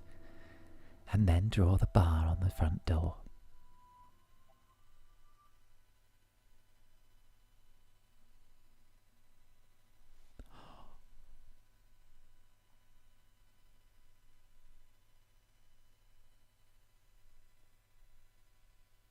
Oh.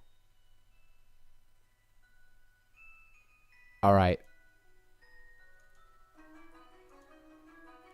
That feels like such a good natural stopping point. That feels like such a good natural stopping point. That feels so good. All right. All right, let's head over this way. Let's head over this way. All right, my dear sweet netherlings. All right, my dearest little creatures. Thank you all for joining me for today's The House of Fata Morgana's stream. This was great. This was a great story. I vibed so hard on this one. This was really, really fun. And just getting to sit here and read it and have like a cozy little reading stream is something that I really, really enjoyed. And heck, I love this. This was actually really, really nice. So thank you all very much for joining me. Heck, I don't normally get to play like games that are like super story heavy, super text heavy. So doing this was a rare treat indeed. And of course as well, like I just really, really hecking enjoyed doing all of this. It was something that, you know, it was just a hecking thing. And I really had fun. It was a lot of fun. It was a lot of fun. So I just want to take this moment to thank you for joining me. And of course, the writing is something that I really got a compliment on this as well. And Antique Doll, thank you for the super. Absolute Cinema. I agree. I thought it was absolutely amazing. It's really rare that something is like that slow burn, that slow build, but yet I still find engaging. And it was really, really engaging. I had like a lot of fun with this one. A lot of fun. Heck, I like literally I have like 0 notes for that. 0 notes. Getting to voice the characters was really fun. Getting to like figure out and like find out little details. Mell is such a good lead as well. I think Mell is just such an entertaining lead that like I just could not I just couldn't like praise it more, to be honest. I just could not praise it more. So heck, that's like an 11 out of 10 for me. I just thought that there was like a lot of really, really good stuff there going on. So thank you all very, very much for joining me.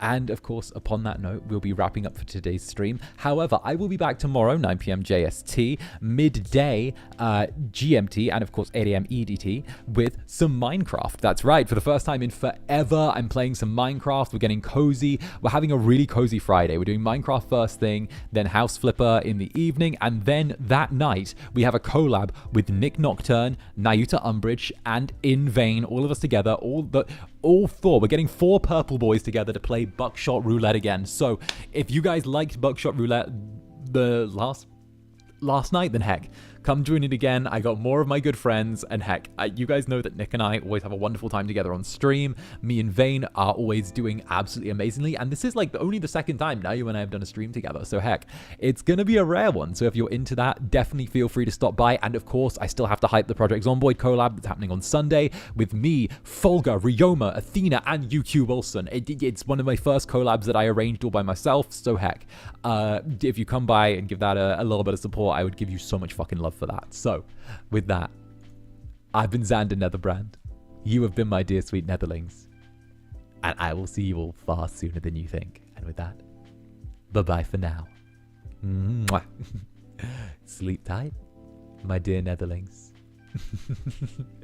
Bye-bye.